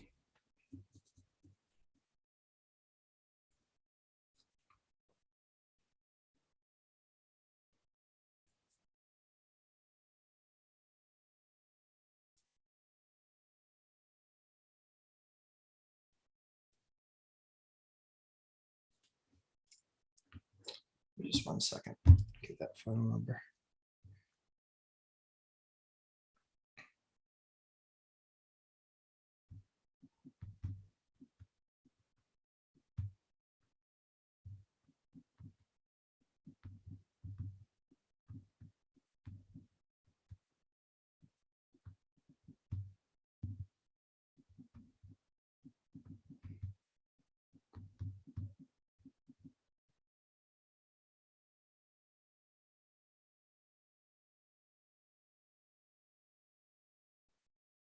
Sorry, I'm just looking for the amount.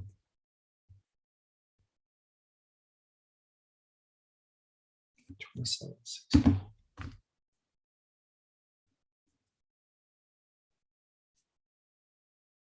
I know, right? Sorry, I'm losing viewers. I know. I apologize. It's like watching paint dry.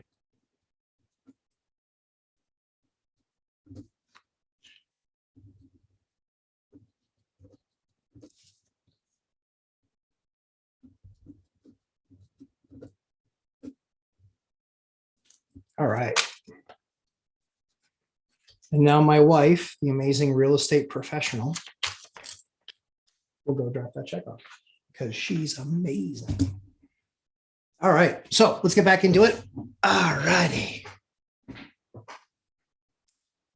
Crimson Knight. The flooring does not withstand bullets. Total waste of money. LOL. Yeah, no kidding. I sent you the picture right before the show. Been busy visiting family last week in Florida, so forgot until now. For those of you wondering, the flooring vendor that we use, we actually Crimson Knight decided it would be a good idea to test the flooring to see if it would withstand bullets. Surprisingly, it did not withstand bullets. Honest to goodness. Yeah, of course it didn't survive anything. My argument to Crimson Knight was, I don't have any tenants shooting holes in my floor or shooting at my floor. If we do, we have a bigger issue. But anyway, it's my idea. Yeah, Matthew Paris at Crimson Knight. Yeah, exactly. Shooting the floor. Crazy. How much do you think rents will increase over the next year? Market driven and market specific. I think my rents in my area will probably be up another 10% in my region. I'm thinking another 10%. I'm not forecasting that for that at all, actually. I am actually forecasting 0% in my portfolio, but anything that I get on top of that is just a huge win. Yeah. Yeah. Anything I get on top of that's just a big win. So in any of the deals that I'm doing with my bank, I'm not forecasting anything like that. I want to constantly look to my bank as conservative. Bankers, generally speaking, are conservative. Yep. Bankers are conservative financially. And so I always want to be conservative financially when speaking with them because they don't have to believe. Don't give them the ammunition to make the argument against you that you're looking at pie in the sky. Don't give them the opportunity. I don't give them the opportunity. And so it makes my life just a whole lot easier. Not only does it make it easier, but it also means I get deals approved a whole lot easier. And the reason that they approve the deals, more likely than not, they can believe in my conservative numbers because I have a massive, unbelievable track record, under promising and over delivering. And being honest, hey guys, I don't have any control over this. How could I tell you that that's the number? I don't have any control. So yeah, something that's really important. Let's see. Matthew Paris, Robert Kiyosaki has Cash Flow Junior too. Just bought it for my niece and nephew for Christmas. Very cool. I will definitely look at that stuff because we teach money here all the time. In fact, when we were driving this morning, looking at some properties, Samuel was really funny. He was in the back seat and he goes, Daddy, we need to buy that one right over there because it's yellow and we can paint it and make it pretty. Or yeah, I think he said pretty. And then we can rent it out. That's a problem moment right there. He gets it. He gets the game. Now I just have to make sure he doesn't over improve. Let's see. Oh, there's Jerneil. Hey, Jerneil Diaz. Good to have you here. Super excited to have you here, actually. Thanks for coming back. What kind of countertops, kitchen, and bath flooring do you use? That's three things. So countertops, I use granite. Because I have a standard granite that I use that I buy in bulk. And it's a beautiful granite. It goes with all of my white cabinet kitchens. And the nice thing is that if somebody breaks that, or ruins it, it costs, because I have it in stock always, because I buy slabs at a time, not a slab, slabs. They literally have 4 or 5 slabs sitting there waiting for me. Yeah, that's, I will use granite and it drives down my cost. It drives down their cost. So yeah, kitchen and bath flooring, I use vinyl plank in the kitchen. I don't use tile anymore. Don't use tile. Tile is unbelievably and outrageously expensive now. Tile, if I had to carry a cost on tile, I would say it's probably, including materials, it's probably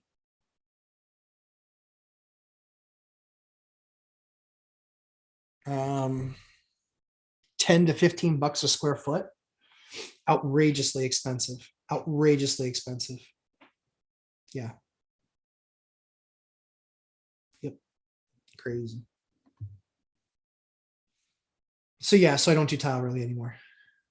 Happy New Year, by the way, and thank you so much for all you're doing. Amazing content. Can't wait to also purchase your course. Cool. Thanks, Chanel. Appreciate that. Yeah, well, it'll be a lower dollar course than Michael's because his has a ton more content in it, but mine is going to be very specific to what we do.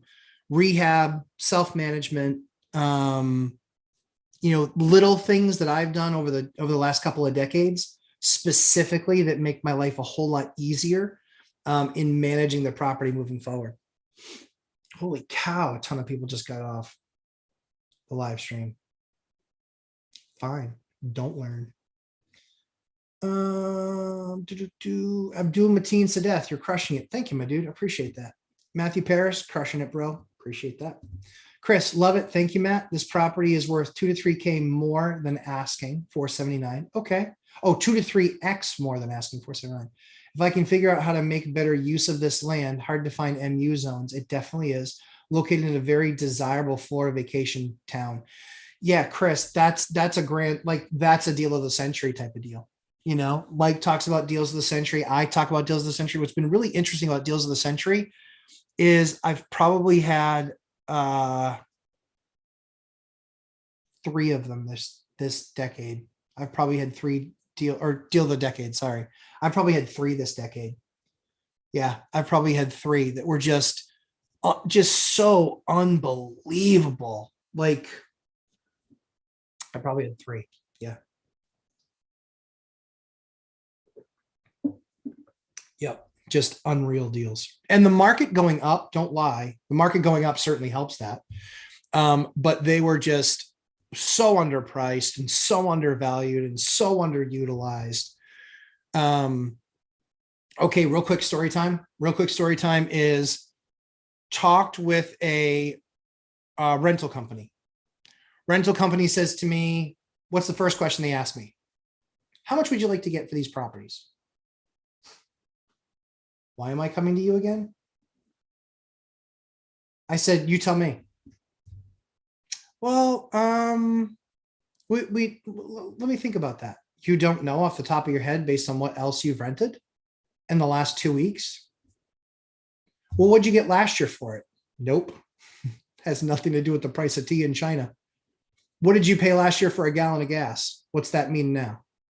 You want me to hold you to the same price increase standard, 45% more expensive?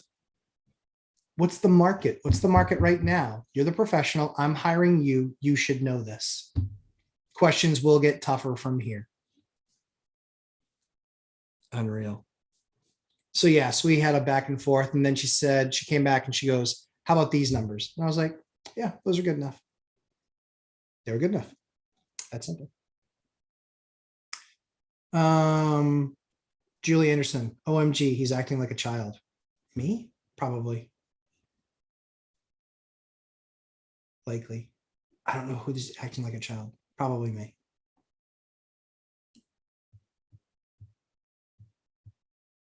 Chester Williams, cash on cash. Oh, here we go.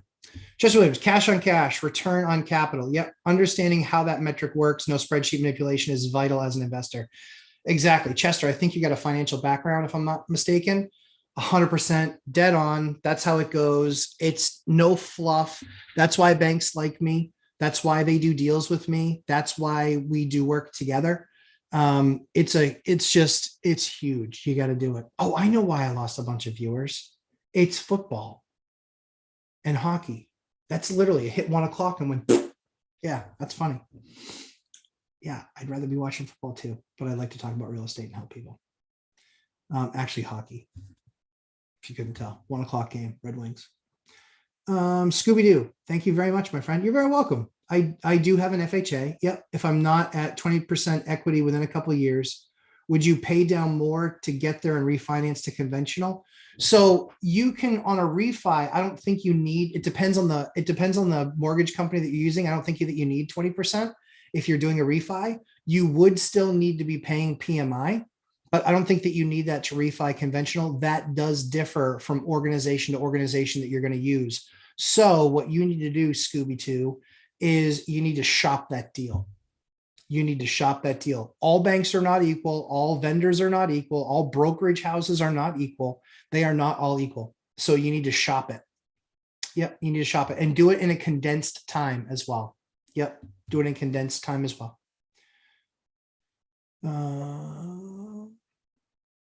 Rob, trying to listen while my son forces me to play Transformers. True story. My kids are a little bit younger, Rob, and I was at child gunpoint yesterday playing Candyland. And I was like, no, that's wrong. If we're going to play this, we're going to play it right. Candyland. My son is the luckiest kid in the world. Unbelievable. Gets that popsicle or that Cinnabon thing within the first 5 cards every time. And he's 4, so he can't be stacking the deck, could he? I don't think so. I'm going to shuffle next time better. Antoine Davis, what type of material do you use on your bathroom renovations? Antoine, if you give me if you're asked, it depends on what part of the bathroom I'm repairing. So give me another question underneath and I'll tell you. Do I always cash out refi at 70% LTV? 70% LTV is the best that I've been able to find. And so I don't always, but at the present time for the last year, the best rate combination with getting my most money out, like value wise, I can get to 80% loan to value, but then the rate goes way up. It goes up like almost a point. Not worth it to me. Not worth it to me. I don't need the extra 10% that badly. But the 70%, yeah, the 70%, 4%, 30-year fixed. Yeah, that number makes sense all day long. Julie Anderson, what are you paying for commercial loans? 3.75% on a 5.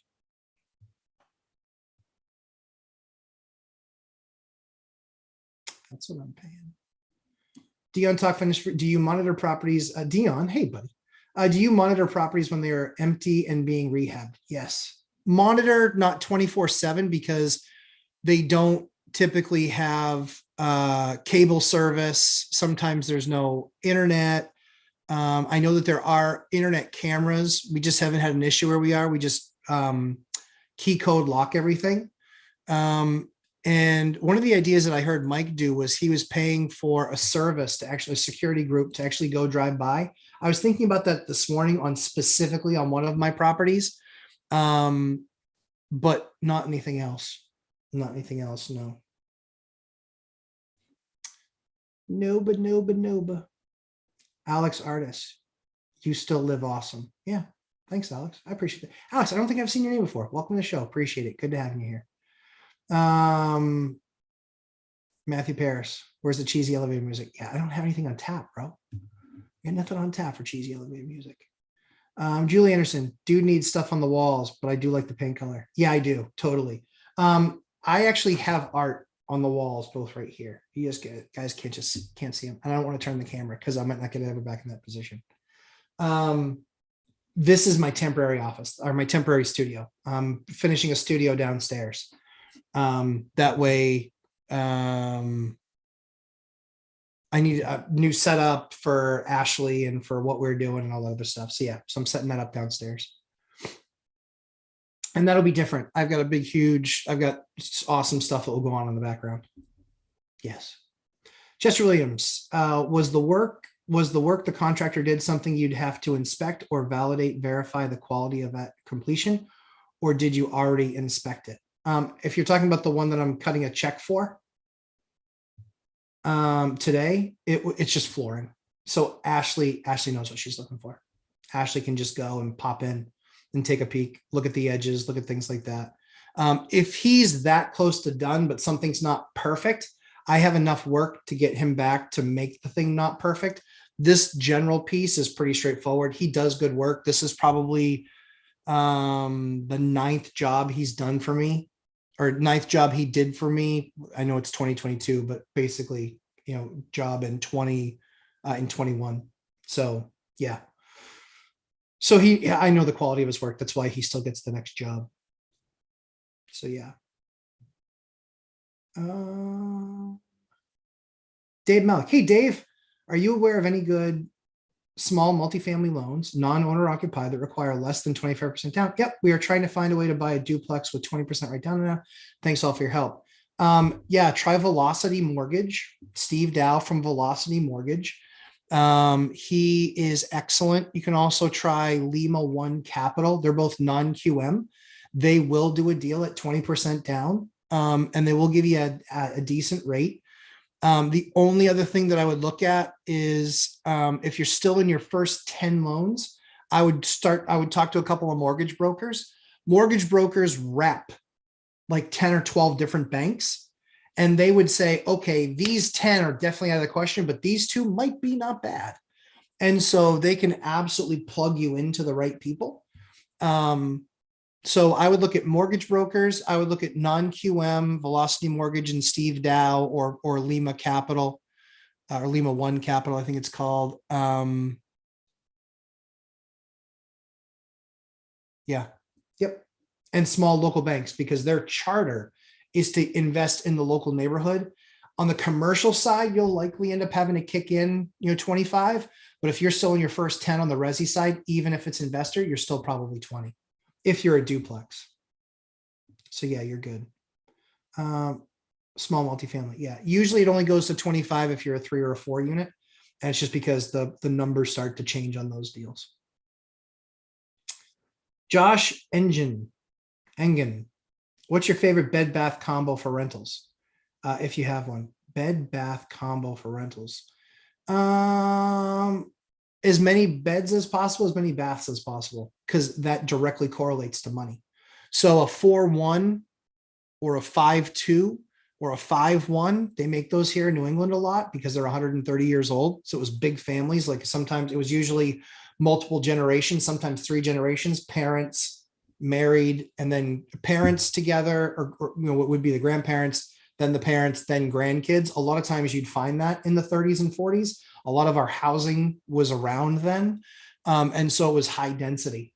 And so you'd have 3 generations living. And so having 3 floors, parents up on the 3rd floor, mom and dad with the kids on the 2nd floor, and then 1st floor was kind of, open space, living room, kitchen, where they dining room where they congregate.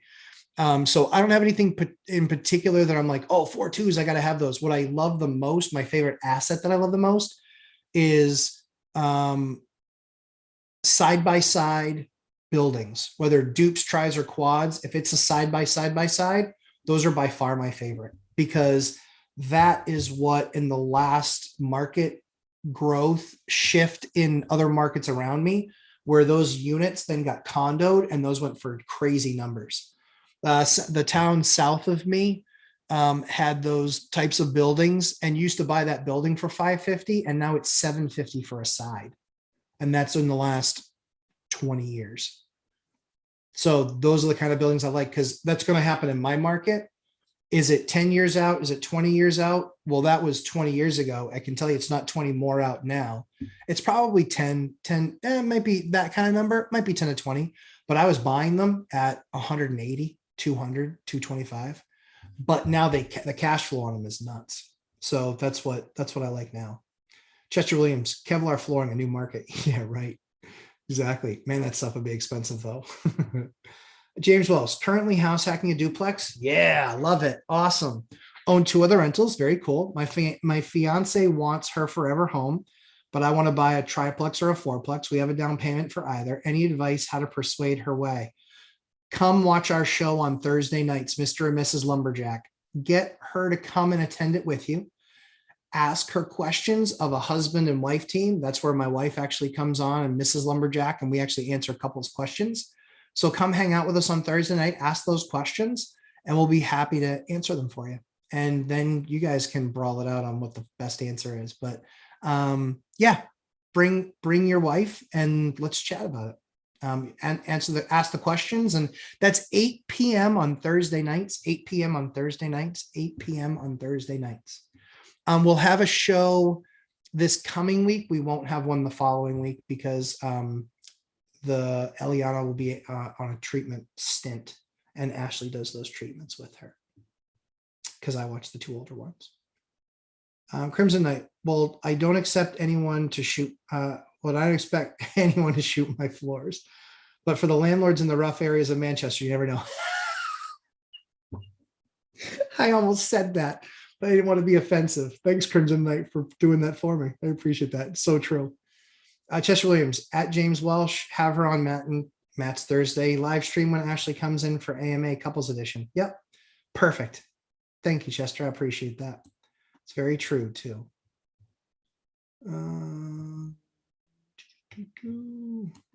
But anytime you go on about how durable something is and start stabbing, scratching it with a screwdriver, then I get ideas of what to do X with it. Yes, I get that for sure. Yep. But it's scenario. People will scrap, drop things, put a floor on it, or put a chair on it and things like that. No guns. No guns on floors, that is. Rob, where do you store all these bulk supplies? So Rob, that is an excellent, excellent question. So when I did, we got to a point where I was able to save so much money on buying certain things in bulk. So for a long time, it was one of my properties had a garage. Then it was one of my properties had a huge basement.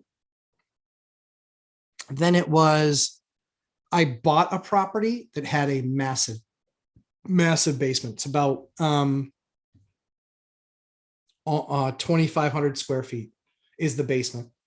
And it has a bulkhead and it has drop off access. And so I literally, when I bought that building, the numbers worked awesome on the units. But the fact that I could get that amount of storage, which otherwise would cost me probably $500 or $600 a month, at least, if not $800 a month, that basement wasn't being used for anything.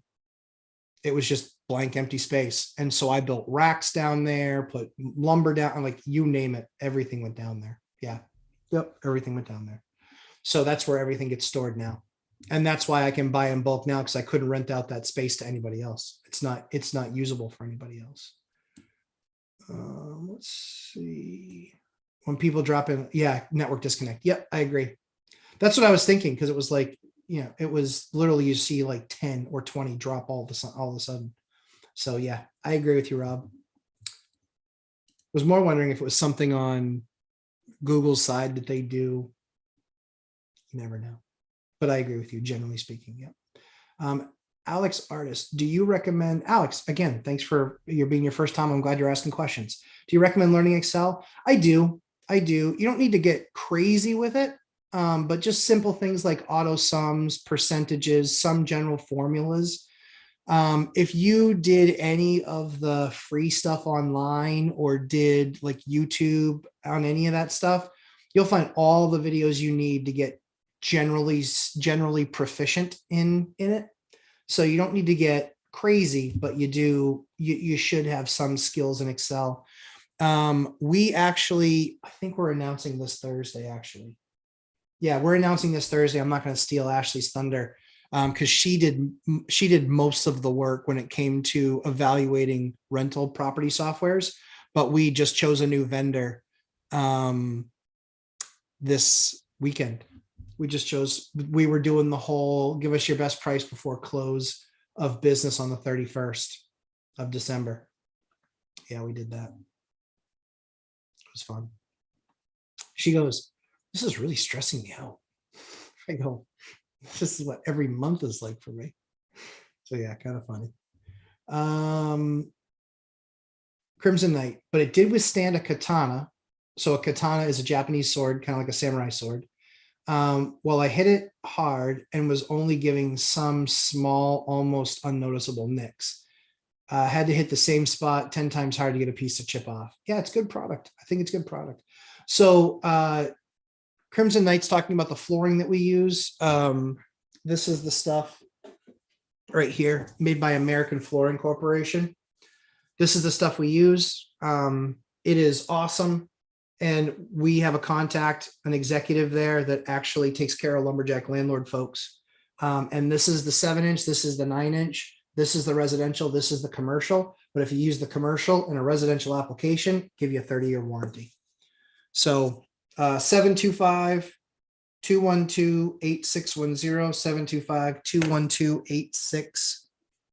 725-212-8610. Good product. I've bought I don't know, 25, 30, like a $30,000 worth of flooring from them since July. Yeah. So I bought a lot of their product and I like it. Their service has been awesome. The product has been awesome. My installers love it. The guys installing it today, they all love the product. They think it's a fantastic product. It works really well. So we're going to keep on doing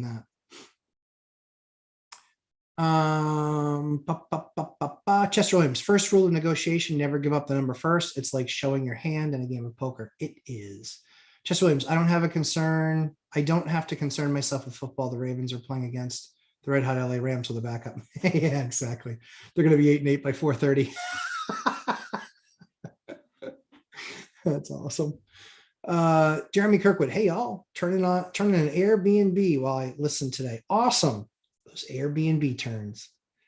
Whew, that's tough. That's hard work right there. Matthew Paris, Dion's gathering intel for his next robbery. LOL.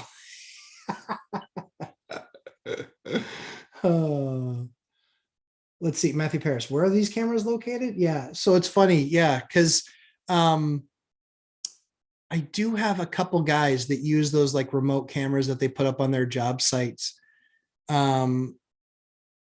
But yeah, thankfully we've never had that. We've never had that be an issue. So thankfully we've been good.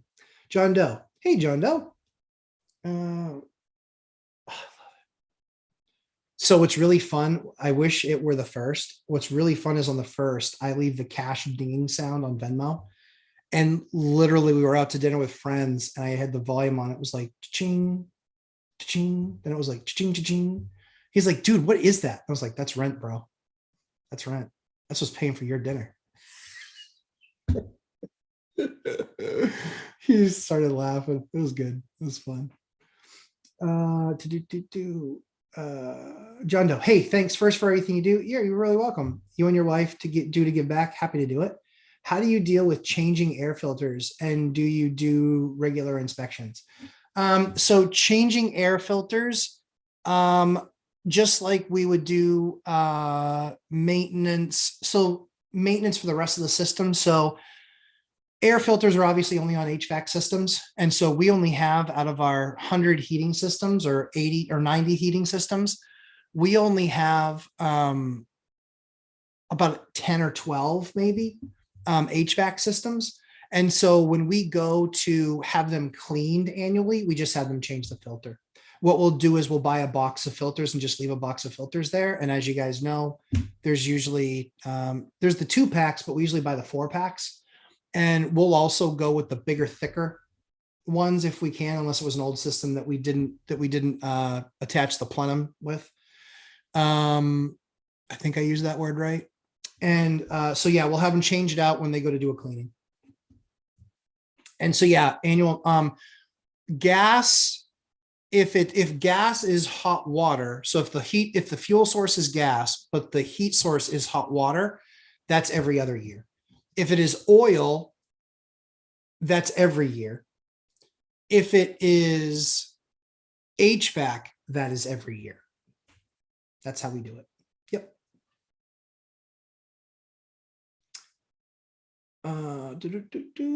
Chester Williams. Yep. That's what I was referring to regarding the check you'd cut. Yep. Yeah. Cool. Have you personally used Matt the Mortgage Guy? I have not. He just expanded a ton. So he just expanded a ton. I think he just got into my state. He won't work for me because I have more than my 10 Fannie Freddie loans. So that won't work for him or for me. That's why it's really important, guys, to start your relationship with a bank before you hit your 10. It's so important. I have another viewer who watches this, and the way they're hitting their 10th, and now they have to find another bank. I had that same thing happen to me when I had 5. The market shifted. They went from 10 being allowable through Fannie Freddie down to 4. I was SOL. I had to find a bank that was willing to do business with me, and that was not easy. That was not easy. And because I had to do it in the turmoil, in the crash, in the Great Recession, guess how easy that was? That put me on the sidelines, I want to say, for like a year and a half or 2 years. Yeah, that put me on the sidelines for a long time. That hurt. But I don't think there was anything I was really buying at that point. There wasn't really anything I was because the prices, you knew they were going to come down, and it was like trying to catch a falling knife. You wanted to see some level of stability. There was no stability in that market whatsoever. Nope. There was none.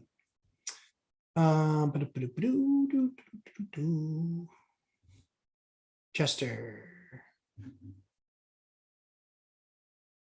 Single family homes easier or more difficult to reno than modern housing stock, say 70s or later.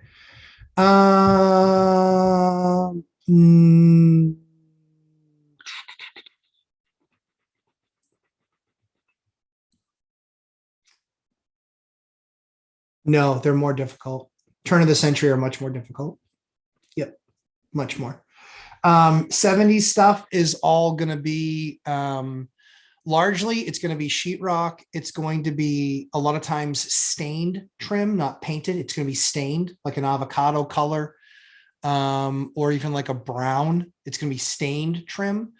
When you're dealing with the older homes, you are almost guaranteeingly horsehair plaster, lathe board, very expensive to pick up, very dusty, very gross, very labor intensive, lots and lots of dumpsters. They're usually going to be blown in insulation, which gets freaking everywhere.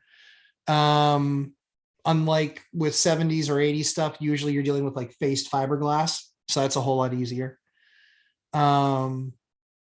Paneling a lot of time in the 70s. Yeah. So nope, your pre-70s rehab is awful. It's awful compared to 70s and after. It's horrible. Yeah. Major disadvantage, very expensive. I just got a demo number on an older home. The demo number was $20,000. That number is ridiculous. It's not going to happen. I told the guy, I said, I think I can do that. I think I can do that for 6. He's like, no way. I said, what do you want to bet? Because I think I can bring the guys that, some of the crews that I use that are laborers at $20 an hour. 100 hours is $2,000. 200 hours is $4,000. There's no way that takes 200 man hours to do. And the dumpsters, I get a great deal on dumpsters where I'm like $600 for a 40. It might be 4 dumpsters. So yeah, I'm definitely under $8,000 for sure. Alex Artist, Baltimore in here. Watch your mouth. Because we a true blue collar team. Yeah. I think Chester is too. Antoine Davis, bathroom floors. Oh yeah, bathroom floors. Okay. Vinyl plank.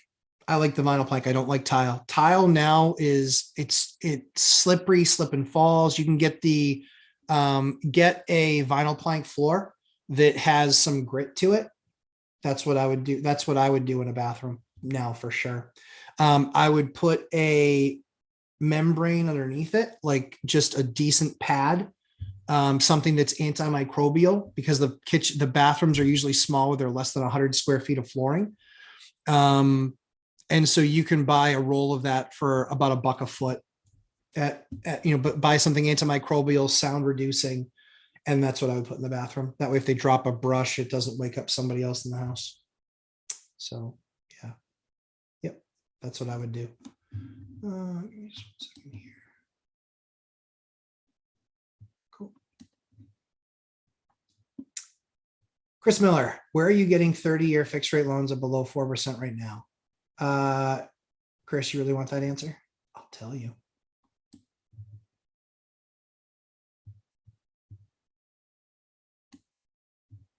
Where am I really getting those loans? I had a bank make me a product. No joke, real story.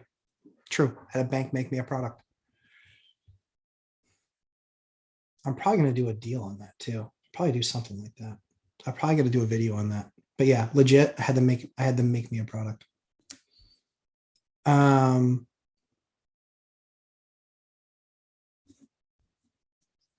Crimson Knight, who do you rent to?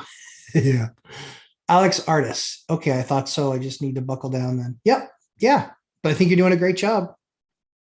You're doing the work. So that's good. Pick 6. Yeah, it must be the Baltimore thing. Rob, do you have any properties where you rent freestanding garages separately as storage? I don't. No, I will rent it. I will include it in the rent if it's used for parking, not for storage. In fact, I tell them you can't store stuff in there because you know how expensive that is? That can eat up more than your entire deposit cleaning out somebody's storage stuff if they end up getting evicted.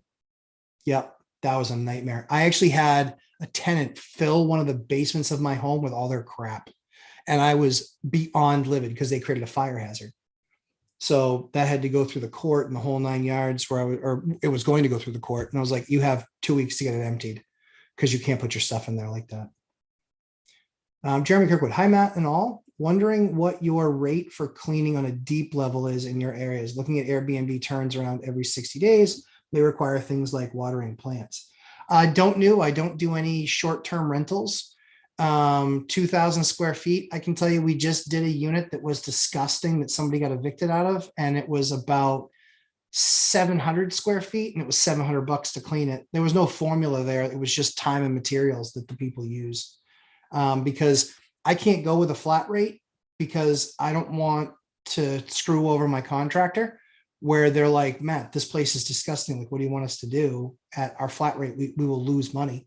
So I trust them enough as a vendor to flat rate it, to give me a number and say, we'll work for this amount of money per hour until it's done. Because I know that they have good pace. I know that they do a good job. So I trust them in that. And so that allows me, I've tried flat rate before, and you know what it gets me? It gets me a bad job. It doesn't get me a good job for a valuable price. It gets me a bad job every time because they have to make money. So they're going to be like, yeah, it's good enough. Or, and I'd much rather have like an awesome job that when the person moves in, I'm like, this is the quality by which we're judging you to get it clean to when you leave. If it's not this clean and I got to bring somebody in, I got to pay them and they got to do it. So that helps me in that regard. Crimson Knight, at Nicodon, I just like to have fun, LOL. Maybe that comes from me watching too much. Will it blend?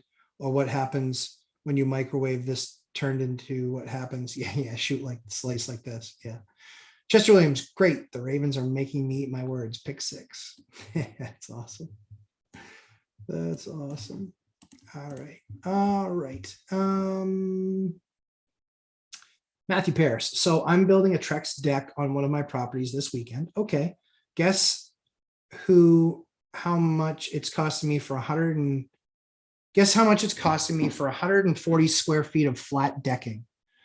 I would guess, if you're just talking about just the Trex and the fasteners, you're probably going to spend $1,200 to $1,500. No, that's the wrong number. Nope, hold on. You're $1,500 to $2,000. Yep, just for the flat decking, you're $1,500 to $2,000. Tell me how close I am, Matthew. Hip Harp Silver, trying to pull a lumberjack triplex and extra lot on a rear different street to add a duplex. Dude, nice job. I love that deal. Oh man, I can't wait to hear about that deal. That's awesome. Hip Harp Silver, nicely done. Nicely done. Nicely done. Can't wait to hear about it.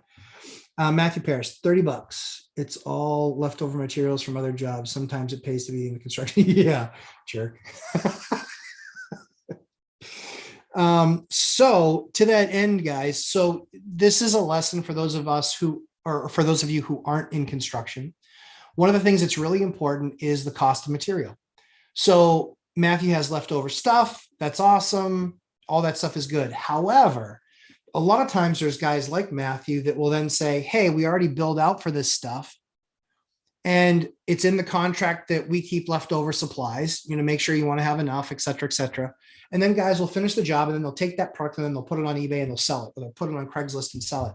I have bought a ton of material like that. I just have because they're like, yeah, I mean, I bought, there was a commercial job that was done, 10 specific electrical boxes that were built specifically for a job. And the contractor was like, yep, they changed the configuration. We can't use any of them. And we can't take the time to take the breakers out and take these out and leave these behind. He's like, we just had to order a new config. It was already a change order where we, basically they picked up half. So from our perspective, if we can pick up half, we're happy, we get made whole. I bought all of them. It was a no-brainer. They're probably retail, they're probably $2,000 a panel, or probably $1,500 a panel. And for all 10 of them, I paid $3,000. No brainer. We'll use that stuff till the cows come home, for sure. Julie Anderson, come to Washington. Properties are new here. No, thank you. Deon's got Washington cover. I like live free or die in New Hampshire. That's much more my preference, more my speed. Although Washington, in many ways, landscape wise, is a lot like New Hampshire. A lot like New Hampshire. I am 15 minutes to the ocean, 5 minutes to a major river to like kayak and canoe and fish on. 45 minutes to the mountains, an hour to Boston. That's what I like. That's the lifestyle I like, because I don't go to Boston that often, certainly not since COVID. But we would go to Boston every once in a while, and perfect. It was just close enough. We'd go to the mountains every once in a while, and perfect. It was just close enough. But the things that we needed on the reg, ocean, river, decent restaurants, and we want to live in the town that we do business in. So that continues to work for me, for sure. Chester Williams, Matt, exactly. Big Ravens fan. Yep. I think they should have shut down Lamar Jackson so he can, properly recuperate from the ankle instead of risking. Yeah, I totally agree with you. I am a football guy and a hockey guy. So yeah. Yes, I agree. All right. Julie Anderson, would you do LVP in the bathroom of your own home? Yep. I would. The house that we bought has high-end porcelain tiles. I hate them. The only reason that I won't rip it up is because they put radiant heating in the floors, and I don't want to risk that breaking, and so I just leave it. I've considered going over what's there with just some LVP. Yep, strongly considered that. That there is a high likelihood that will happen soon. When we're off quarantine, I won't do that myself. But when we're off quarantine, I will likely do that. Yeah.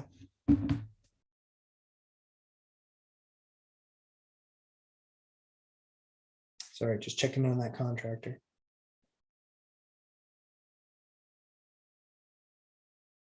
Jeez. Show up at 1:15. So that was 30 minutes ago. And I was like, just let me know when he's done. And of course, I haven't gotten the text back that he's done. So I would have sat there for a half hour waiting. I don't think so.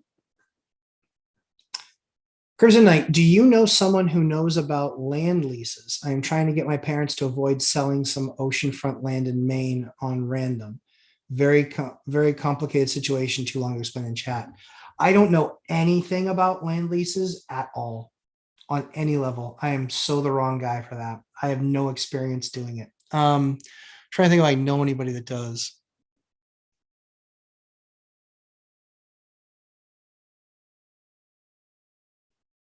I may know somebody. Now that I think, I may know somebody. Yep, I may know somebody.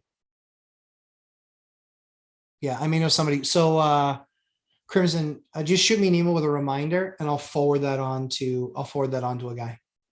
I know somebody, because I know somebody that's a Maine agent that I know has done land deals. And so he probably knows about that. I don't know, but I have someone in my network that does. Chester Williams, I might have missed the answer you had about prop stream discount while looking at the Pick 6 video. So I haven't used prop stream. I like the idea. I like the service.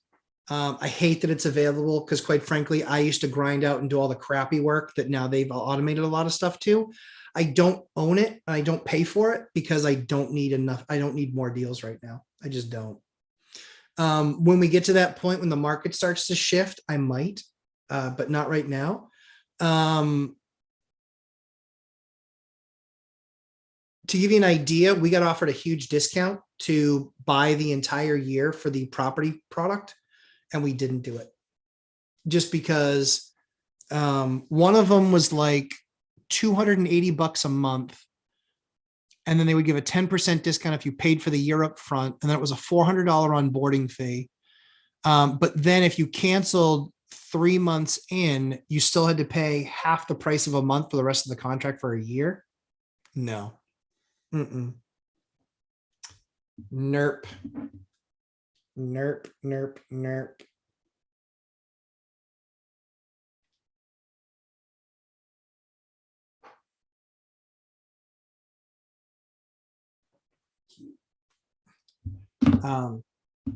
Yeah, so I don't know about PropStream. I haven't used it. I will be doing a review. You guys have probably seen the commercials this last week or two on a product called Ownerly. Ownerly. I bought their product. I did a review of it, or I will do a review of it on a live stream this week. You guys are definitely want to stay tuned to that review. I go in depth showing you everything in that video. Yeah. And it will be a lumberjack level review. Matthew Paris, sorry for sandbagging you. Oh yeah, don't worry about it. But if you paid a crew to build it, cost, yeah, I agree. Yep, crew to build 35 to 45. Yep.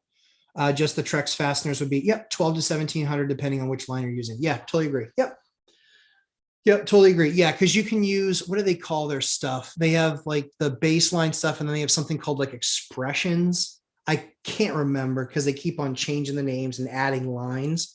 But yeah, usually when I look at a deck with them on the cheap side, it's $8 a square foot. Do you want to say hi to everybody? Hi. Hi, honey. Hi. Yeah. This is Eliana. Hey, Eliana, who's on your shirt? So here, we'll give you standy.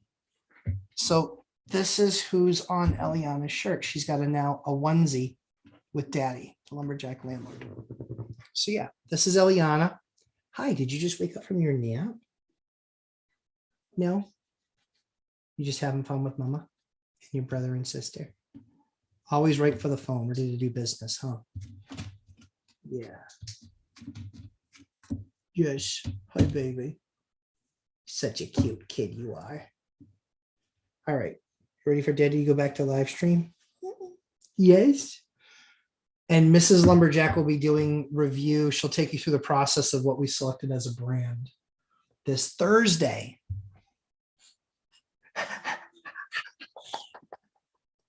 Yes, I know. So much fun. You learned how to say hi. You're so good. There's the other ones looking for mom. Where are you? Cool. Thanks for the visit. Oh, she always tries to grab my beard. What's really funny is my beard, every time I had one of my kids, they hated it. I adore her because she's the first one that let me keep my beard. I almost always have to shave it close to the face when I get her, when I have a baby, or when Ashley has a baby. Yeah. Yep. I love her even more because she loves to play with it and pull on it, and pulling on it doesn't bother me. So I love that she plays with it, and she didn't make me cut it. The other ones forced me to cut it because every single time I would hold them, they would cry. And I was like, I can't not hold the baby because Ash needs a break. So yeah, that's how we did it. So yeah, Matthew Paris on that line. Yeah, I always figure the safe number that I always use with Trex is between $8 and $10 a square foot. That's a pretty safe number usually. And so when you said 140 square feet, it was basically, okay, times 8, that's going to be the minimum. And then if you add in some fasteners and things like that, you're going to be up another 20%, 30% higher than that. And then it's just if you chose one of their even higher lines. So yeah, that's it. And guys, real quickly, that's just the math. That's the number that I carry in my head when I have to do something. And I'm like, yeah, I want to redeck that. That's the number that I carry, because a lot of times the PT underneath is fine. It's just the deck boards are junk. And sometimes you'll find when you rip up the deck boards that the joists are also junk, but in many cases they're not. In many cases, the joists are fine. It just needs new decking. So yeah.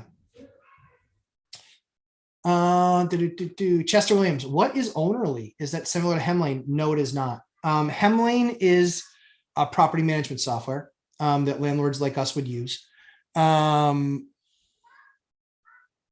Ownerly is this new service that they tell you enter in an address and it will give you all of the information about that address. It'll give you value, it'll give you assessed value, tax bill, owner. It will give you a bunch of stuff like that. So Ownerly is closer to PropStream, but watch my review first. Do not go out and buy the product yet. Watch my review first.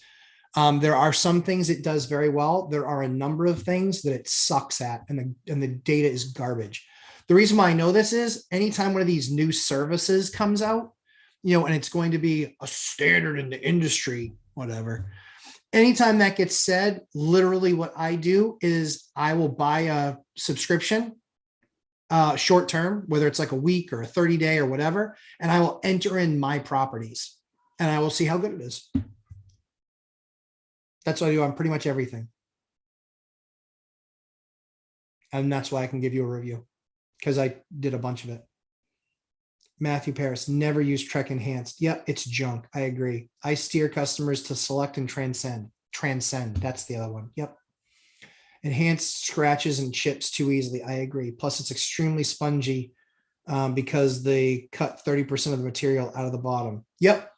Yeah. So, Matthew, what I've had to do when we've had Enhanced is we've had to not do joists every 16 or 20 inches. We've had to do them every 12, which now with how much more expensive PT is hard and expensive. Yep.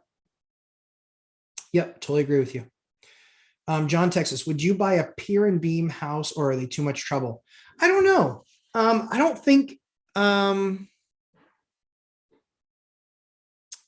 to think if I own any pier and beam.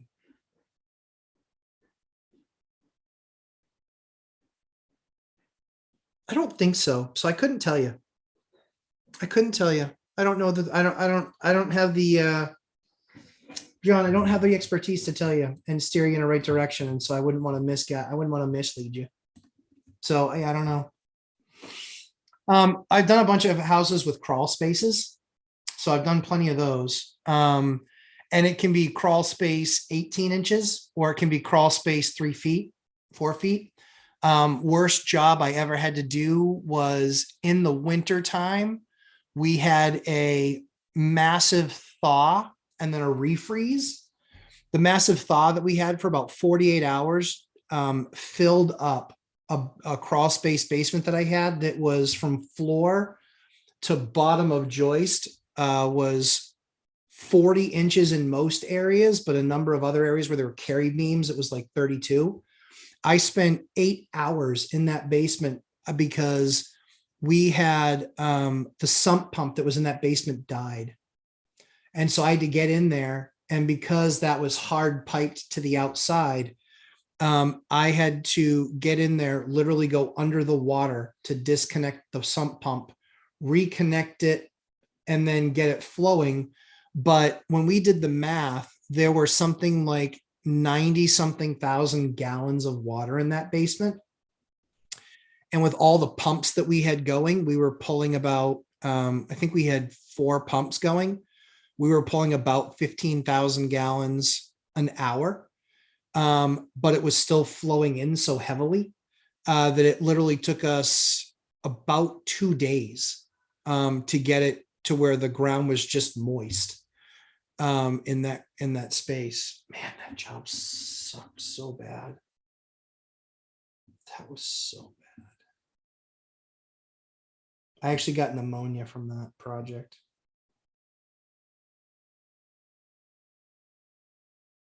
I got pneumonia from that project. It was horrible.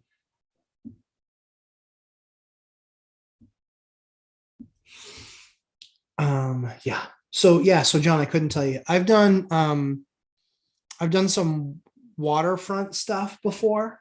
Lake, not ocean. Trying to think if that was a pier and beam.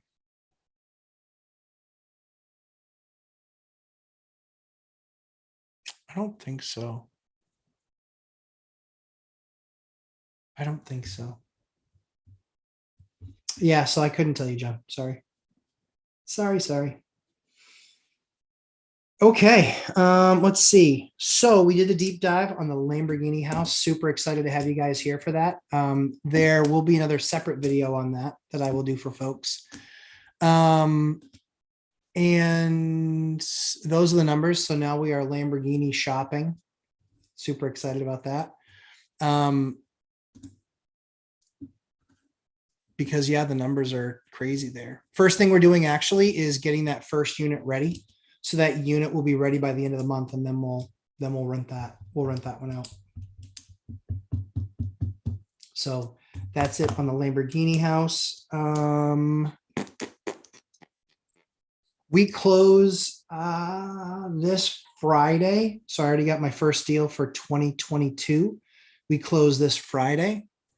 And then another deal that closes on, I think the 17th. I'll tell you, closes on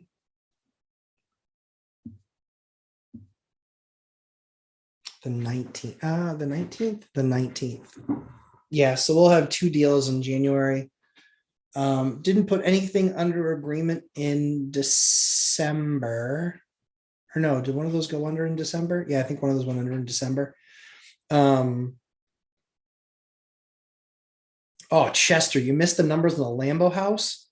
Oh man, that was just pure gold right there. Except for the part where it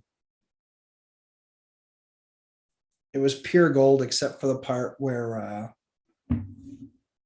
YouTube told me that it was having problems with the multiple screens I was sharing. That's awesome.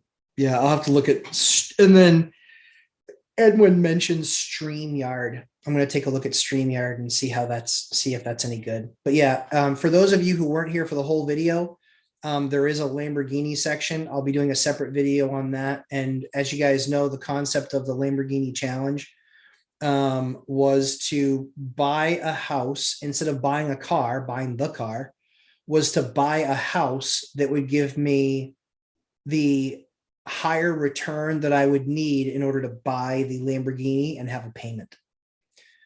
So this is a thing that, and it's more to just kind of make an example of, you know, people that will buy a car, an Escalade, and spend, you know, $105,000, or even like a new, you know, Ford F-350 and King Ranch, and, you know, spend 75 or 80,000 bucks.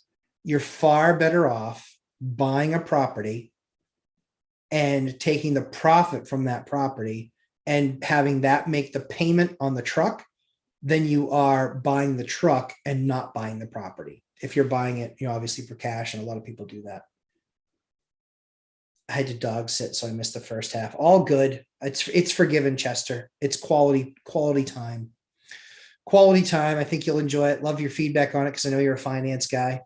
And those are, I presented all the numbers. So we will have, so I shared on the session with Dion during the deep dive. I shared one of the deals that we just recently had done. I did another deal, then I did the Lambo house, and then we're closing two more in January. So we'll do at least one deep dive a month for the next few months. And I have some other deals that I did too. That will take you guys through some of the other bigger stuff for the year, that's commercial stuff, some gut rehabs. I'll take you guys through some of those too. Julie Anderson, I have a hoarder moving out. This should be fun. Any advice? I inherited her. Yeah, so what Chester says there, kills oil-based, not water-based. So what would I do?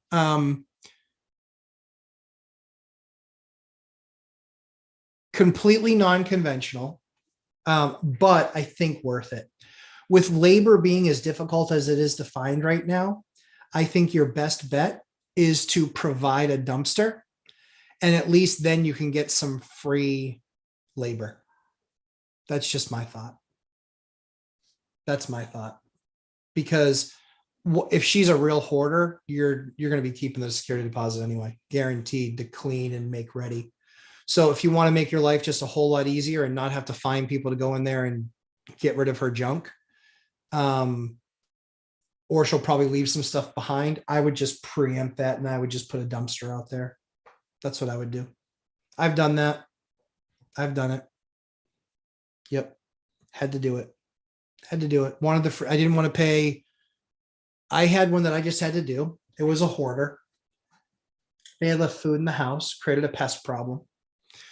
It cost me a 40-yard dumpster, $650.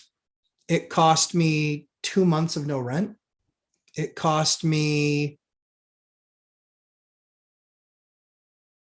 $1,500 in labor. Yeah. So I would just provide a dumpster. That's what I would do.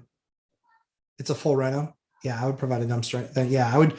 Well, then if that case, if it's a full renter, like still, I would do a dumpster to start. That way she'll fill it with a bunch of her stuff.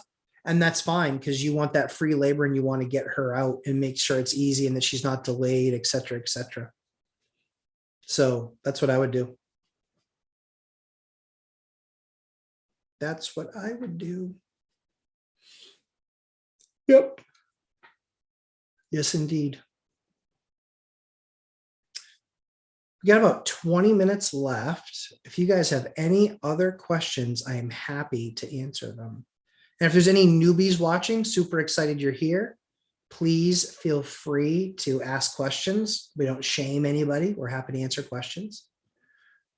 Hip Harp Silver on hoarder, have an estate auctioneer and have her pick out the gems and jewels for the 20% of the appraisals. Yep, that will pay for your roll off. That's a good idea. Yep. So I've had hoarders of both kinds. I've had a hoarder that was literally, it was all trash and junk.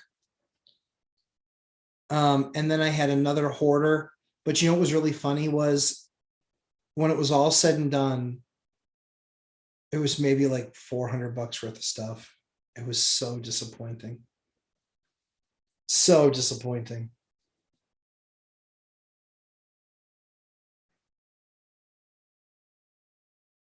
And so it was just a few items. So yeah, so we basically just took those to somebody and offered them back to the person and just said, hey, you just have to cover our cost of the roll off. We actually went back to the tenant, the old tenant, and said that. She's like, well, that's my stuff. And I was like, you left it behind. Where's your first meet and greet? I don't know. If we do a Three Amigos or if Mike does a conference, you guys need to be pushing him to do it in Vegas. Vegas is where it has to be. It has to be. I don't want to fly to San Francisco. I don't want to fly to San Francisco. If that's where Mike ends up wanting to have it, then that's fine. But if we have a choice, Vegas, because it's super, super easy to get to. There's a tons of flights in and out of there. Yeah, I would choose Vegas 100 times out of 100. There's a reason that's convention capital of the world. There's a billion things to do there. So my first meet and greet, probably whenever Mike does that thing, summit, whatever they decide that they want to call it, or he decides you want to call it, I'll go up. I'll go. Probably. Depending on what it is. Depending on what it is, what else is going on. I'd make an effort to go. Dimitri Gurvich. Hey, Dimitri. Just saying hi, thank you, and Happy New Year. Thanks very much to you as well. Dimitri, I'd love to know where you're from, my friend. Love to know where you're from, where your parents are from. Chester Williams, cool. I'm going to check out the numbers from the beginning of the live stream on the Lambo House once we finish here. Yeah, Lambo House, is it my best deal ever return wise? No, it's not. It's not my best deal ever return wise. It's not. It could be.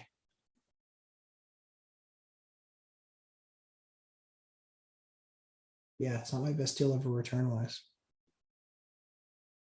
It's not. Hip Harp Silver, yes, Vegas. See, great minds think alike, Hip Harp Silver. Vegas would be killer. So I go to Vegas. I used to go to Vegas. Before Eliana's diagnosis, I went actually before she was born this year. Was I supposed to go this year? No, it was last year. So I'm in Vegas probably 4 or 5 times a year. Don, Vegas is only 250 miles from my house. Yeah, that's perfect, dude. That's perfect. That is perfect. Yeah, Vegas, baby. Vegas, Vegas, Vegas.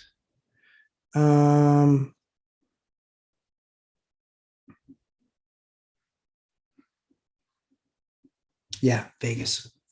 Yep, I agree. Vegas. Yep. Wolfmaster 82. In the area that I'm looking, there are a decent amount of properties that people just left for taxes. Interesting.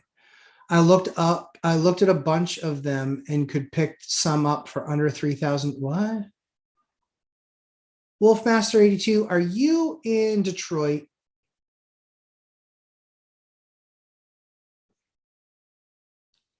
Dimitri. Yeah, cool. Gurvich. And Dimitri. Yeah, so Russian as well. Ukraine.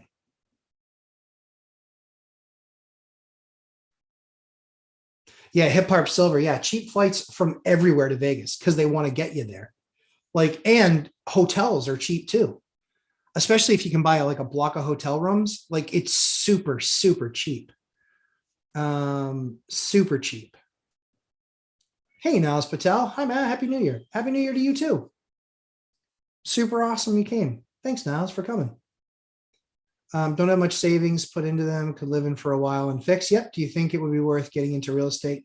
Yeah, I mean, I think so. Wolfmaster, I would think that the biggest thing that I would tell you, Wolfmaster, to do is just make sure you spend literally hundreds of hours educating yourself.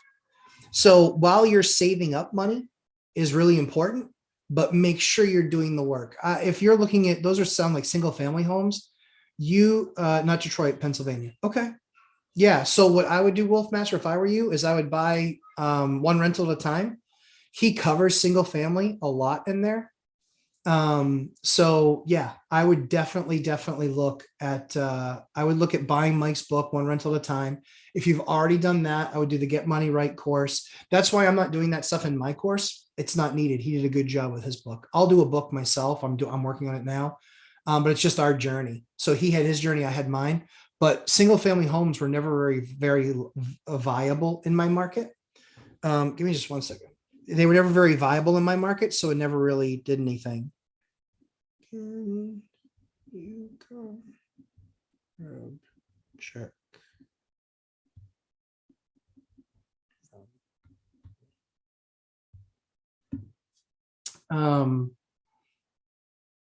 Coal cracker towns that average house value is about 60,000. Yeah. So Wolfmaster, what you need to do is if you look at,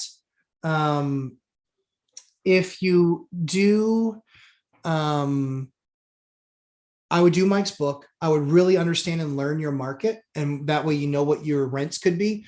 The thing that you want to be careful of with some of those coal towns in Pennsylvania, and quite frankly, a lot of small towns, like even in New Hampshire, we have some, much fewer now since the pandemic, because everybody wants to kind of live free or die. That's our state motto.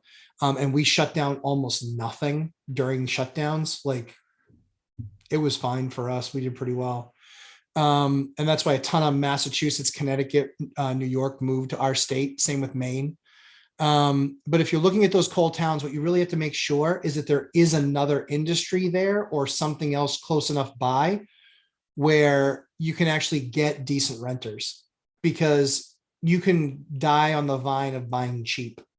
I've bought inexpensive before, but it was what I call commuting distance, which is, under a half an hour or under 25 minutes to an area, not an employer, but an area that had a lot of employers.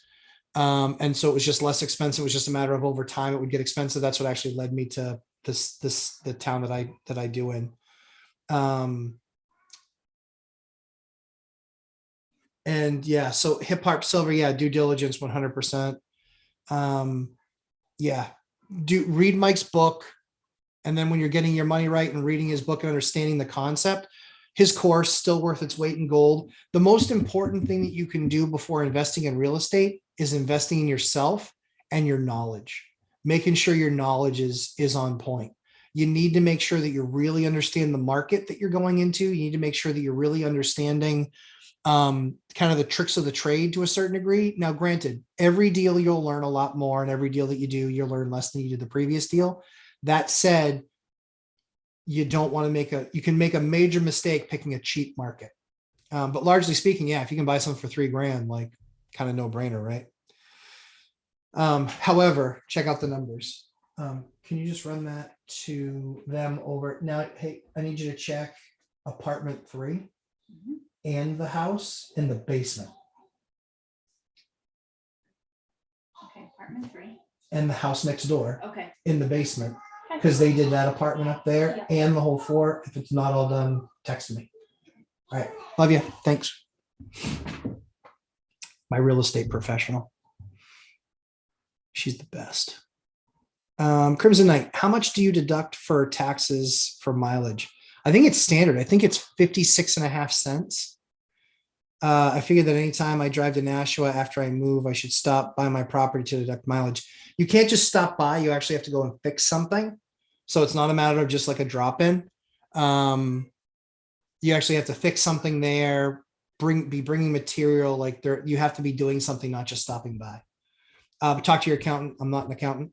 I don't play one on TV or on YouTube. So I would talk to your accountant about that for sure.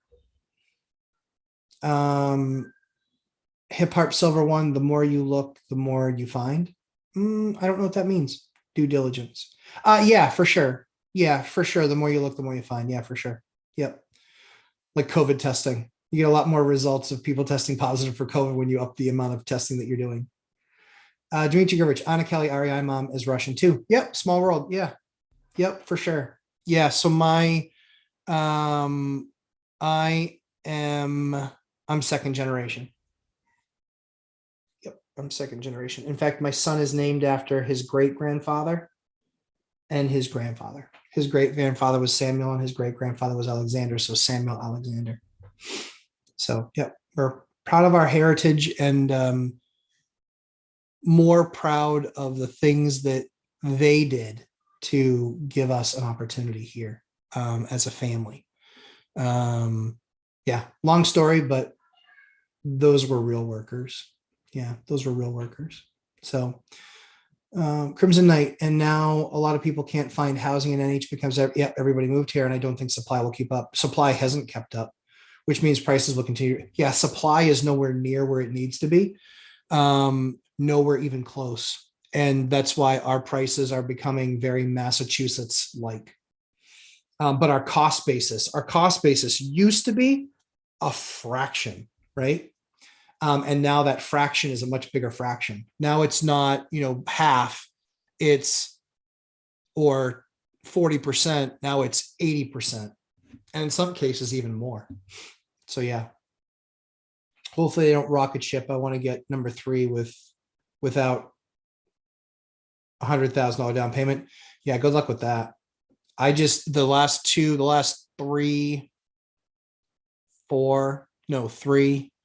3 deals I've done, the last 4 deals I've done were $100,000 plus down payments. Yep.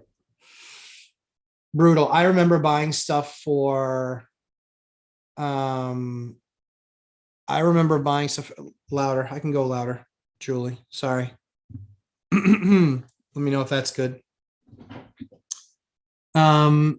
I remember doing deposits on multifamilies. Some of my deposits being $40,000. Yeah, $40,000 deposits to buy a duplex. Now I'm lucky if it's less than 75,000 or 80,000. Yeah, crazy. Chester Williams, yep, 56.5 cents per mile. Yep, I thought that was right.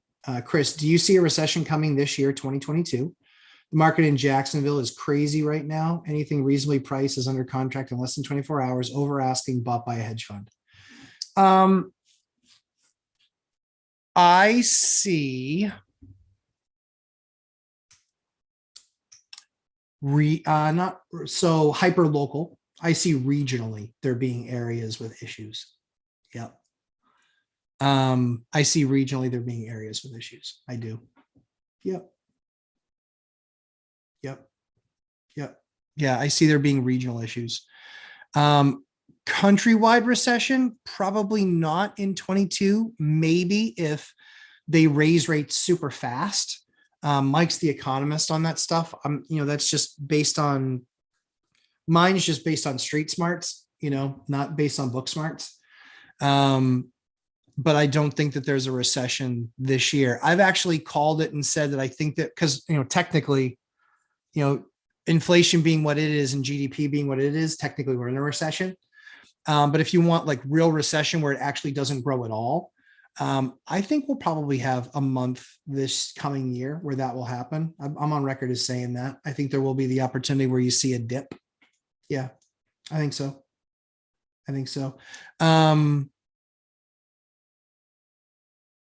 But recession for the whole country? I don't think so. Because I think one of the things that I do agree with to a certain extent is demographic shift. The issue with demographic shift is that you often also, if you're pumping a bunch more money into that market where people are moving out of a market by vast numbers, what that's actually a lot of times doing is creating the ability for the people that are still there to do the step up. So they're not really super high income earners, or they didn't leave the state to go to a job somewhere else where the economy is not being shut down. That's typically what you'll find. And so that's why when you see these mass numbers coming out of Illinois, California, New York, what it's doing is it's finally creating the opportunity where somebody can step into that was a renter that just couldn't find anything inventory wise, and they were able to step into that. So that's why, purely speaking, a demographic chart doesn't freaking mean a hill of beans difference. And the other thing too is that what is that counting in a demographic chart? There's a lot of people that are just buying a second home. And they're going to be like, yeah, I'll hang out in Florida. I'll hang out in Texas. I'll hang out in Tennessee. I'll hang out in New Hampshire for the summer months, because you better man up if you're going to stay in New Hampshire for a winter time. It's like a lot of the states like Wisconsin, Michigan, if you're out anywhere near the water, kind of that Iowa line up, we can get pretty brutal winters. So yeah, you better be tough to handle it. So I don't think there's going to be a recession in the entire country. I think there's going to be areas that are going to struggle for sure. Yep, I think there are. But let me be clear, it doesn't go like this, right? So it doesn't climb, then drop off a cliff. Unless there's war, unless there's a 1.5 rate hike. But even then, that will, again, it will blunt or stop. But then usually what it does is it plateaus. And then it takes time to kind of work some of that through the season. And then once everybody has lost that fear of uncertainty, they start buying again. And so that fear of uncertainty, again, if it's war, all chips, all cards, on the table, you're going to have a very different story. If it's not war, prices are going to be a lot stickier on the way down than you think they are. Because again, less than 4% of the deals right now that are being financed are adjustable rate mortgages. 51 or 52% of the mortgages that went to foreclosure were adjustable rate mortgages. You've removed half of the inventory. It's just math. Just math. Chris, actually, hip hop silver. Yep. People are fooled on high end flip HT flips. HGTV flip or flop. I go for middle of the road, not trash. I'll fix it and live it myself. Yeah. Yep. Value investing. That's what I'm all about. I'm a value investor. If you want to give me $1 million piece of property for $800K, that's value. If you want to sell me a $500,000 piece of property for 525K, that's not value. So I'm a value investor. Yeah.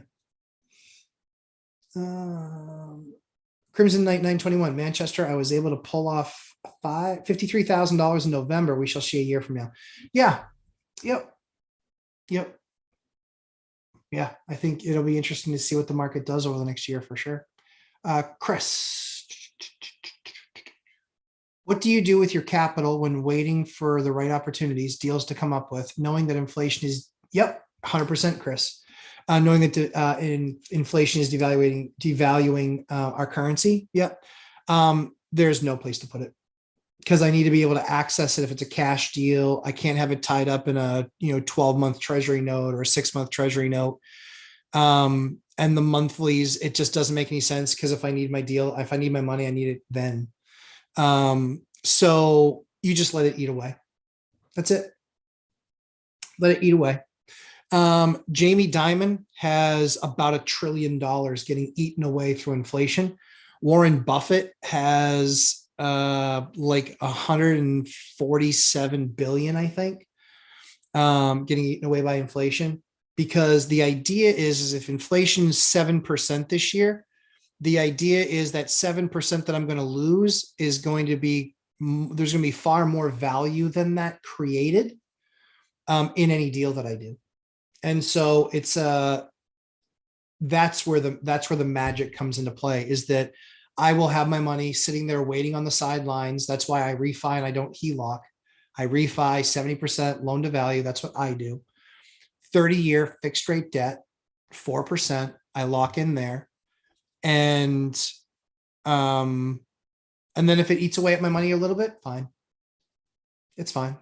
Whatever. I will find deals, guaranteed, I will find deals this year that will be in the 30% return on capital. So I'll be a net 23. Yep. Dimitri Gurvich, Matt, not sure if you ever told your story or open to sharing, but I'd love to know how it came to be that you dropped out in the 9th grade. So inspiring that you didn't make excuses and became so successful. Hey, thanks, Dimitri. Dimitri, it's that Russian blood, right? Yeah, my grandparents threatened to kill me. My mom threatened to kill me.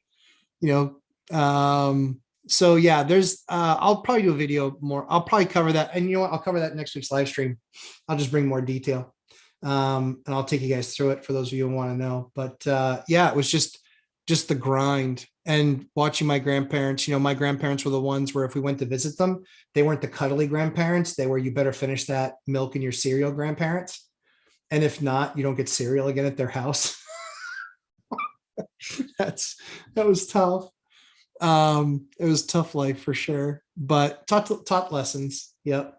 Taught lessons, but yeah, I'll happy to share that next week for sure. Yeah, only in America, land of opportunity with hard work and dedication. That's right. That's why everybody wants to come here. If you want to apologize for a country, not interested. Nope. Too many great men and women fought for what we have today, and too many great men and women came to our country from other countries to escape persecution, to make a life for their families here. And so I've spent plenty of time talking to people overseas, having people overseas and the systems of life and that they're in.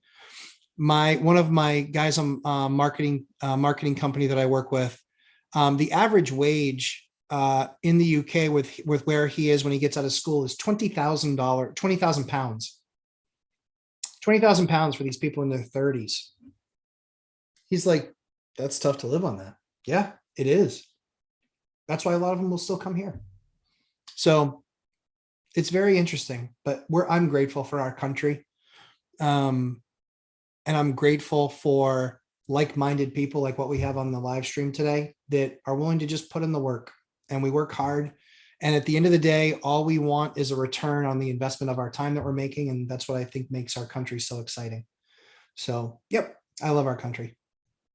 Not perfect by any stretch, and still have plenty of things we can work on, but far better than most other places. Yep, for sure.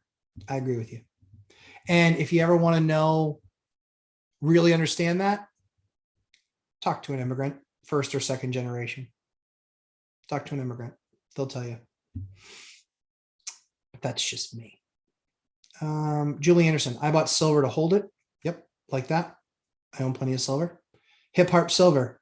So your viewers don't know if you are a veteran, you can buy at 100% nothing down, live in it for 2 years, sell it. Yep, that's true.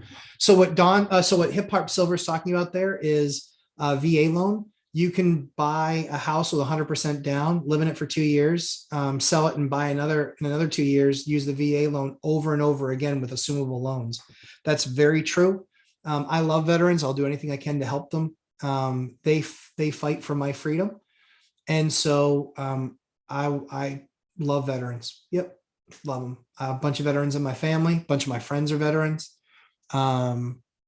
Desert Shield, Desert Storm, Operation Freedom, you name it.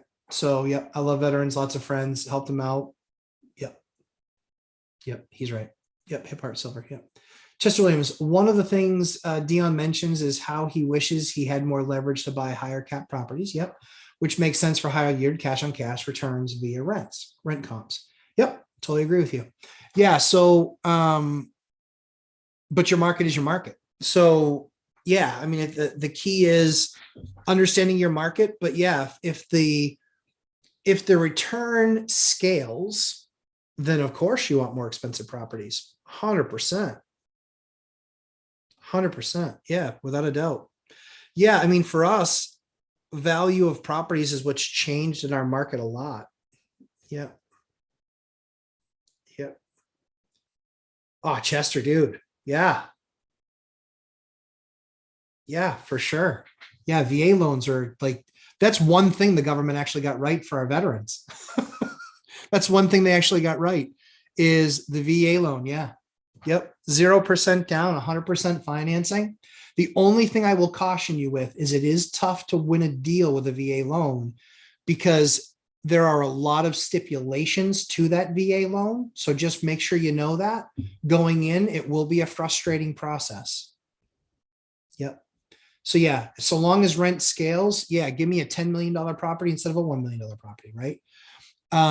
But then you have to start counting into things of, number of units. When you start getting into, big, 5 and bigger stuff and variable rate debt and non-fixed debt and that sort of stuff, that's what starts to make that stuff scary. Yeah. Yep.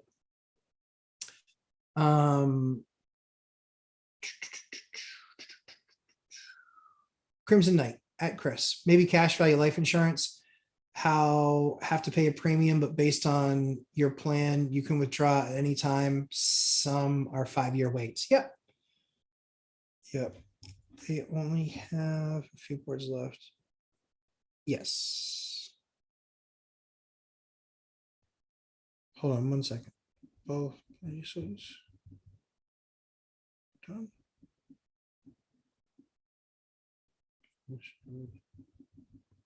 Oops. Or it's really annoying. We're done. She showed up and they weren't done. I had to teach them what the word done means. So yeah, life insurance, that's part of our strategy, but not when we look to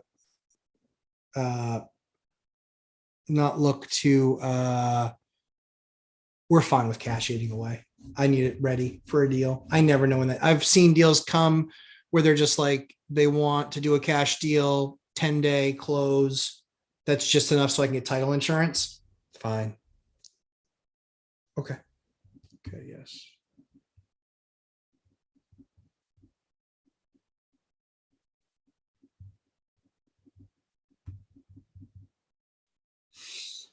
Yeah.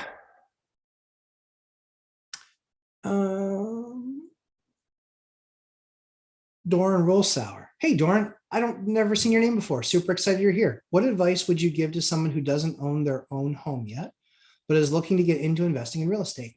The advice that I would give you is go watch my 4-3-2-1 video and see what you think. Go watch that just for concepts. So I would look at that first. And then based on that, come to our Thursday live stream or next Sunday live stream and ask some questions. But that at least will give you a good basis of understanding of what the opportunity can be. And then we can answer a bunch of your additional questions. So I appreciate you stopping by. But yeah, I'd love to continue to answer your questions. Matthew Paris, Happy New Year's. God bless. Thank you for giving us your valuable time and knowledge. I'm happy to do it. It's been a thrill. Chester, didn't realize that about VA loan. Yep, have it. Haven't used it yet. You should. Chester Williams, excellent point as the rent scales. Yep. Matthew Paris, I have 2 VA loans. Matthew Paris, how'd you do that? 2 VA loans. I've never heard that before. I'd love to know. Dion talk financial freedom. This Dion guy sounds smart, but must be the company he keeps. Yeah. Careful who you hang with, because you just might hang with him. I'd hang with Dion. He's a good dude. I like him.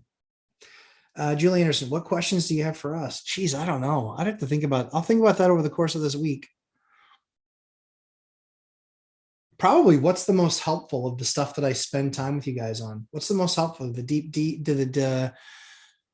I would assume answering questions, but, and what my strategy is. But what's the most helpful? Like, do you guys learn a lot from those deep dive deals?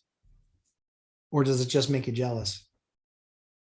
Because that's not the goal. The goal is to show you how I construct the deal. So yeah. So tell me what's the most valuable. Chester Williams. That's the one thing I hear all the time about the VA loans. Yep. Inspection recs such, yep, are much more stringent and sellers are being choosy in housing market environment. Yeah, that's the thing that can hit you the most. The other thing too is that how you can get around that is you can offer more than ask. Yep. That's how you get them to pay attention to those. It can be tough. Yeah, it can be tough.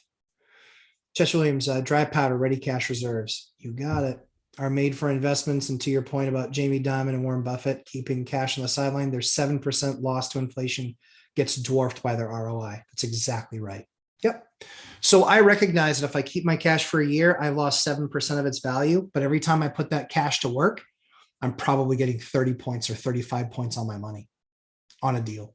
So I'll keep it dry and I'll just keep on evaluating deals like I do every day. I went on a shopping spree this year after I did my refi in August and I created 7 figures of cash. I then spent the next August, September, October, November, December spending all of it. Hold on one second, guys.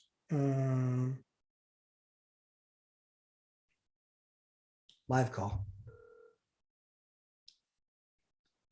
Hi, what's up? So this guy gives me his license and says, put my name on it. Is that Hugh? Is that Hugh? H-E-I-U? No, it's Truan Trump. Okay. I don't know. I don't know these people from Adam. No, of course. Yeah. So let me reach out to let me text you Kai's phone number and just ask him because Kai's the one who's getting the check. Okay. But you can always cross out that name and initial it. Yeah. Okay. But I just don't want to just put a different person's name on the check. You got it. Let me send you his number right now. Okay. Thank you. My wife, so smart. The contractor's like, oh no, put this person's name on it.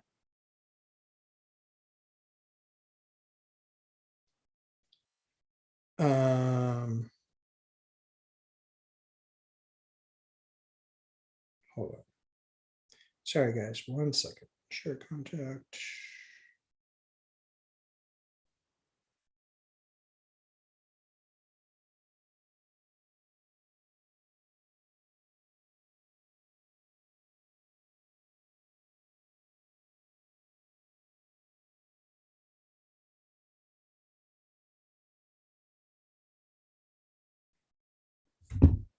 Yeah, the contractor wanted her to put the check in somebody else's name than who the person is that we contracted with. So yeah, we're not just going to do that without having a conversation.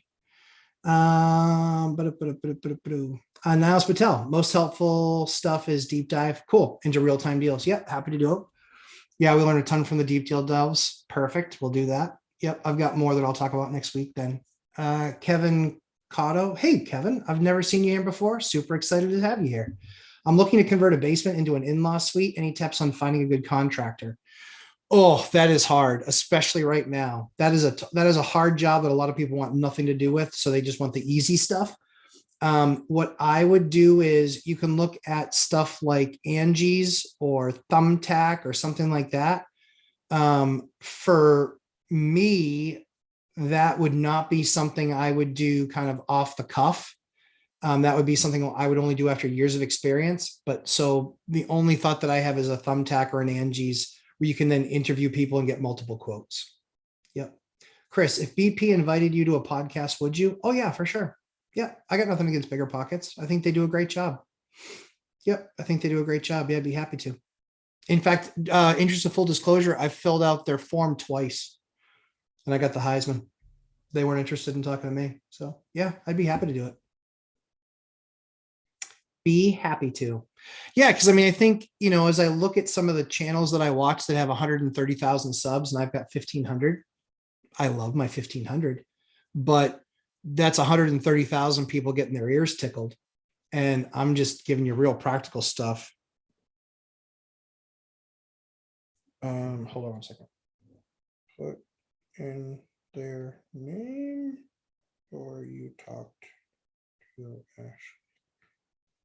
See, this is how sausage is made, folks. Self-management, working on the weekends.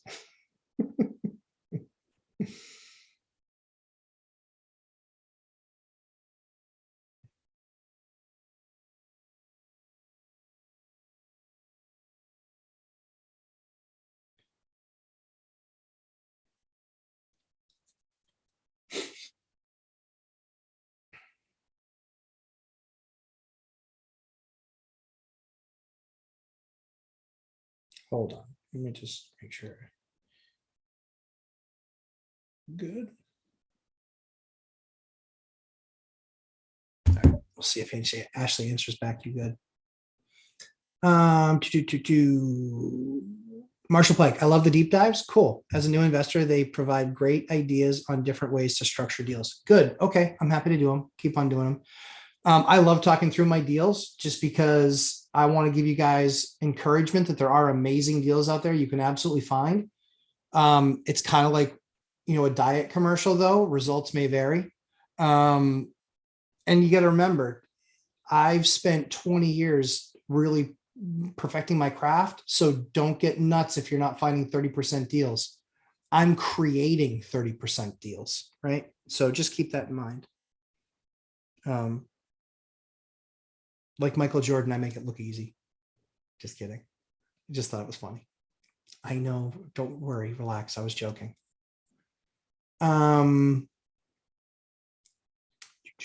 Jeremy Kirkwood, have a few VA loans. Yet my interview with Dion, I discussed how it's harder to use, but worth the effort. I must have missed that because I watched your interview. So I must have just missed that part. I was probably getting hit in the head by a kid.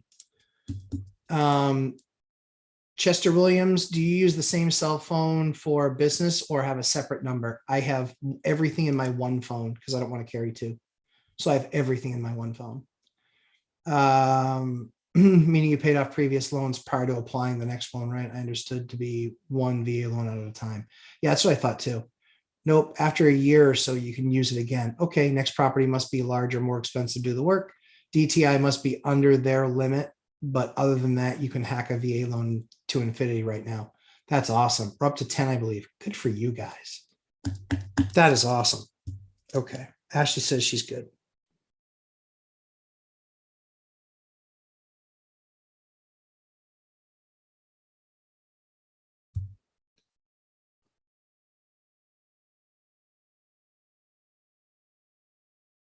That's almost done.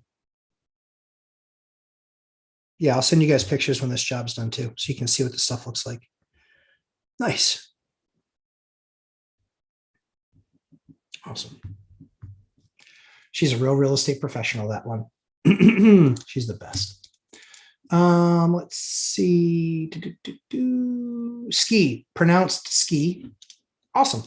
Paid 60K cash, putting about 25,000 rehab, single family home, trying to refinance to get some cash back. No luck. Matt, the mortgage guy, said wanted to see rehabbed. Going to be a flip, won't need money once done. Okay. Hold on one second. Somebody's dinging at my door, but I don't know who. I have cameras on my house. A lot of them.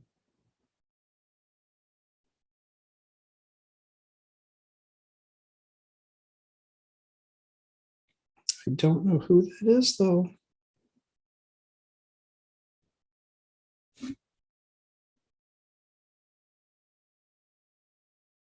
They're going to have to wait.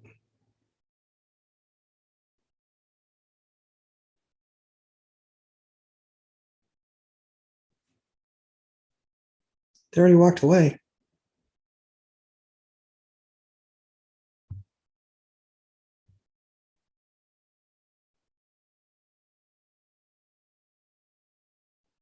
Yeah, I don't know who that is. Oops.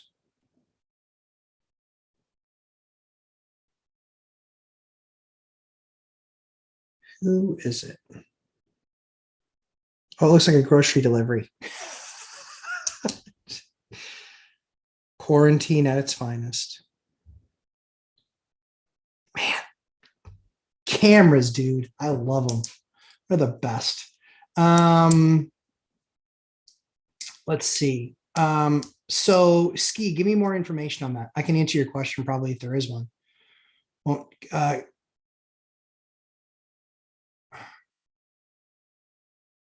Jeremy Kirkwood. Yep. All the hack stuff. Chester Williams at Jeremy Kirkwood, get out of Dodge. Yeah, that is awesome to know. So I am behind the 8 ball with using my loan then. Yeah, so Chester, definitely look at it. Yep. Always take your information and tweak it to fit my needs. Don, good. I love that. At Chester Williams. Reach out to me on Facebook if you'd like to know more about it. I'm planning on once a year house hacks for the next 3 to 4 years. Love it. Jeremy is a machine. He's going to grow his business a ton this year. It's been awesome kind of just listening to his story. Definitely going to have him on the channel soon. Literally, I won't cancel. So the way that I work is I won't cancel anything that I've already committed to. But I will be getting some other folks involved just because I think everybody learns from deals and can learn something from anybody that's in this game. So really, really, really exciting stuff to see. Yeah, so more deep dive deals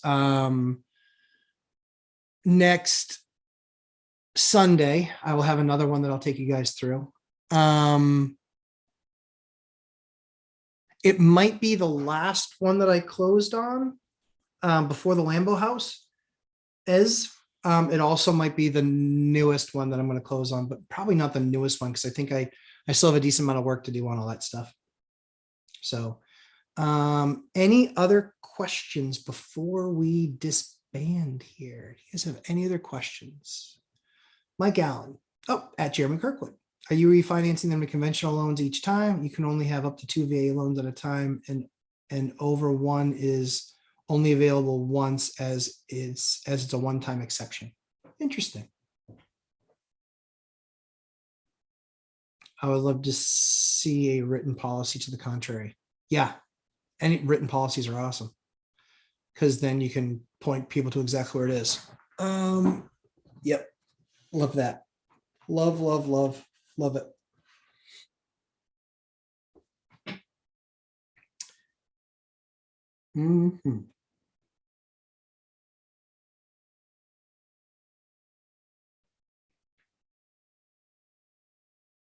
Indeed.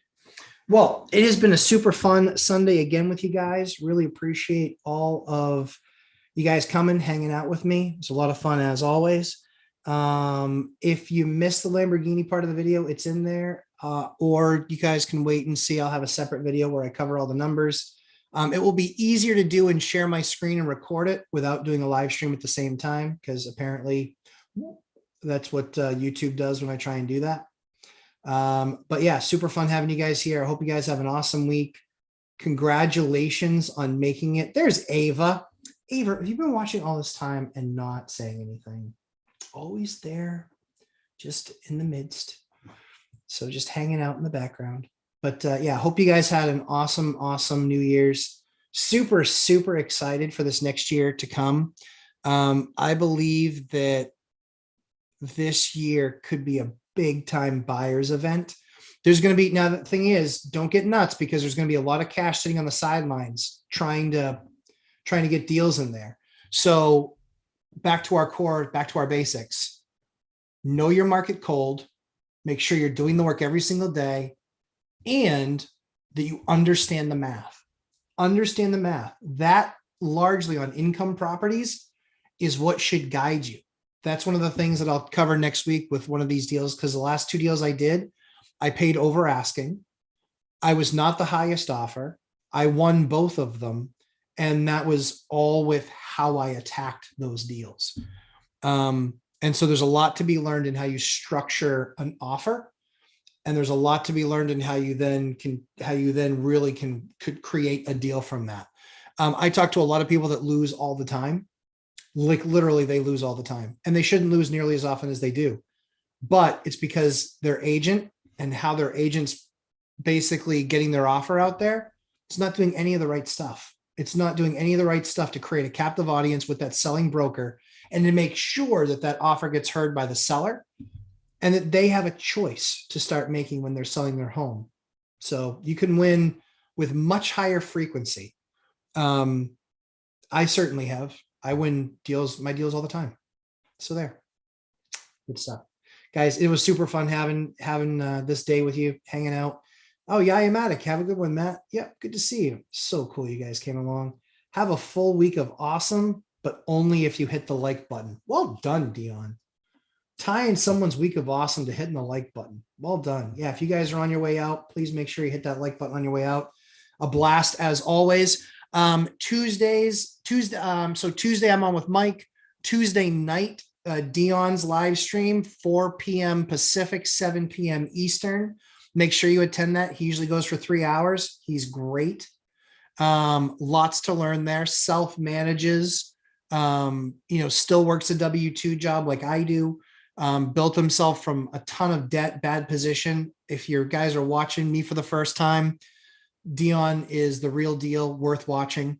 And then Thursday nights, if you have a spouse, get there on Thursday nights, because usually spouses are not on the same page as far as how they want to build their real estate investment business. Sometimes one doesn't want to do it at all. Sometimes one wants to do it a lot slower. Sometimes one,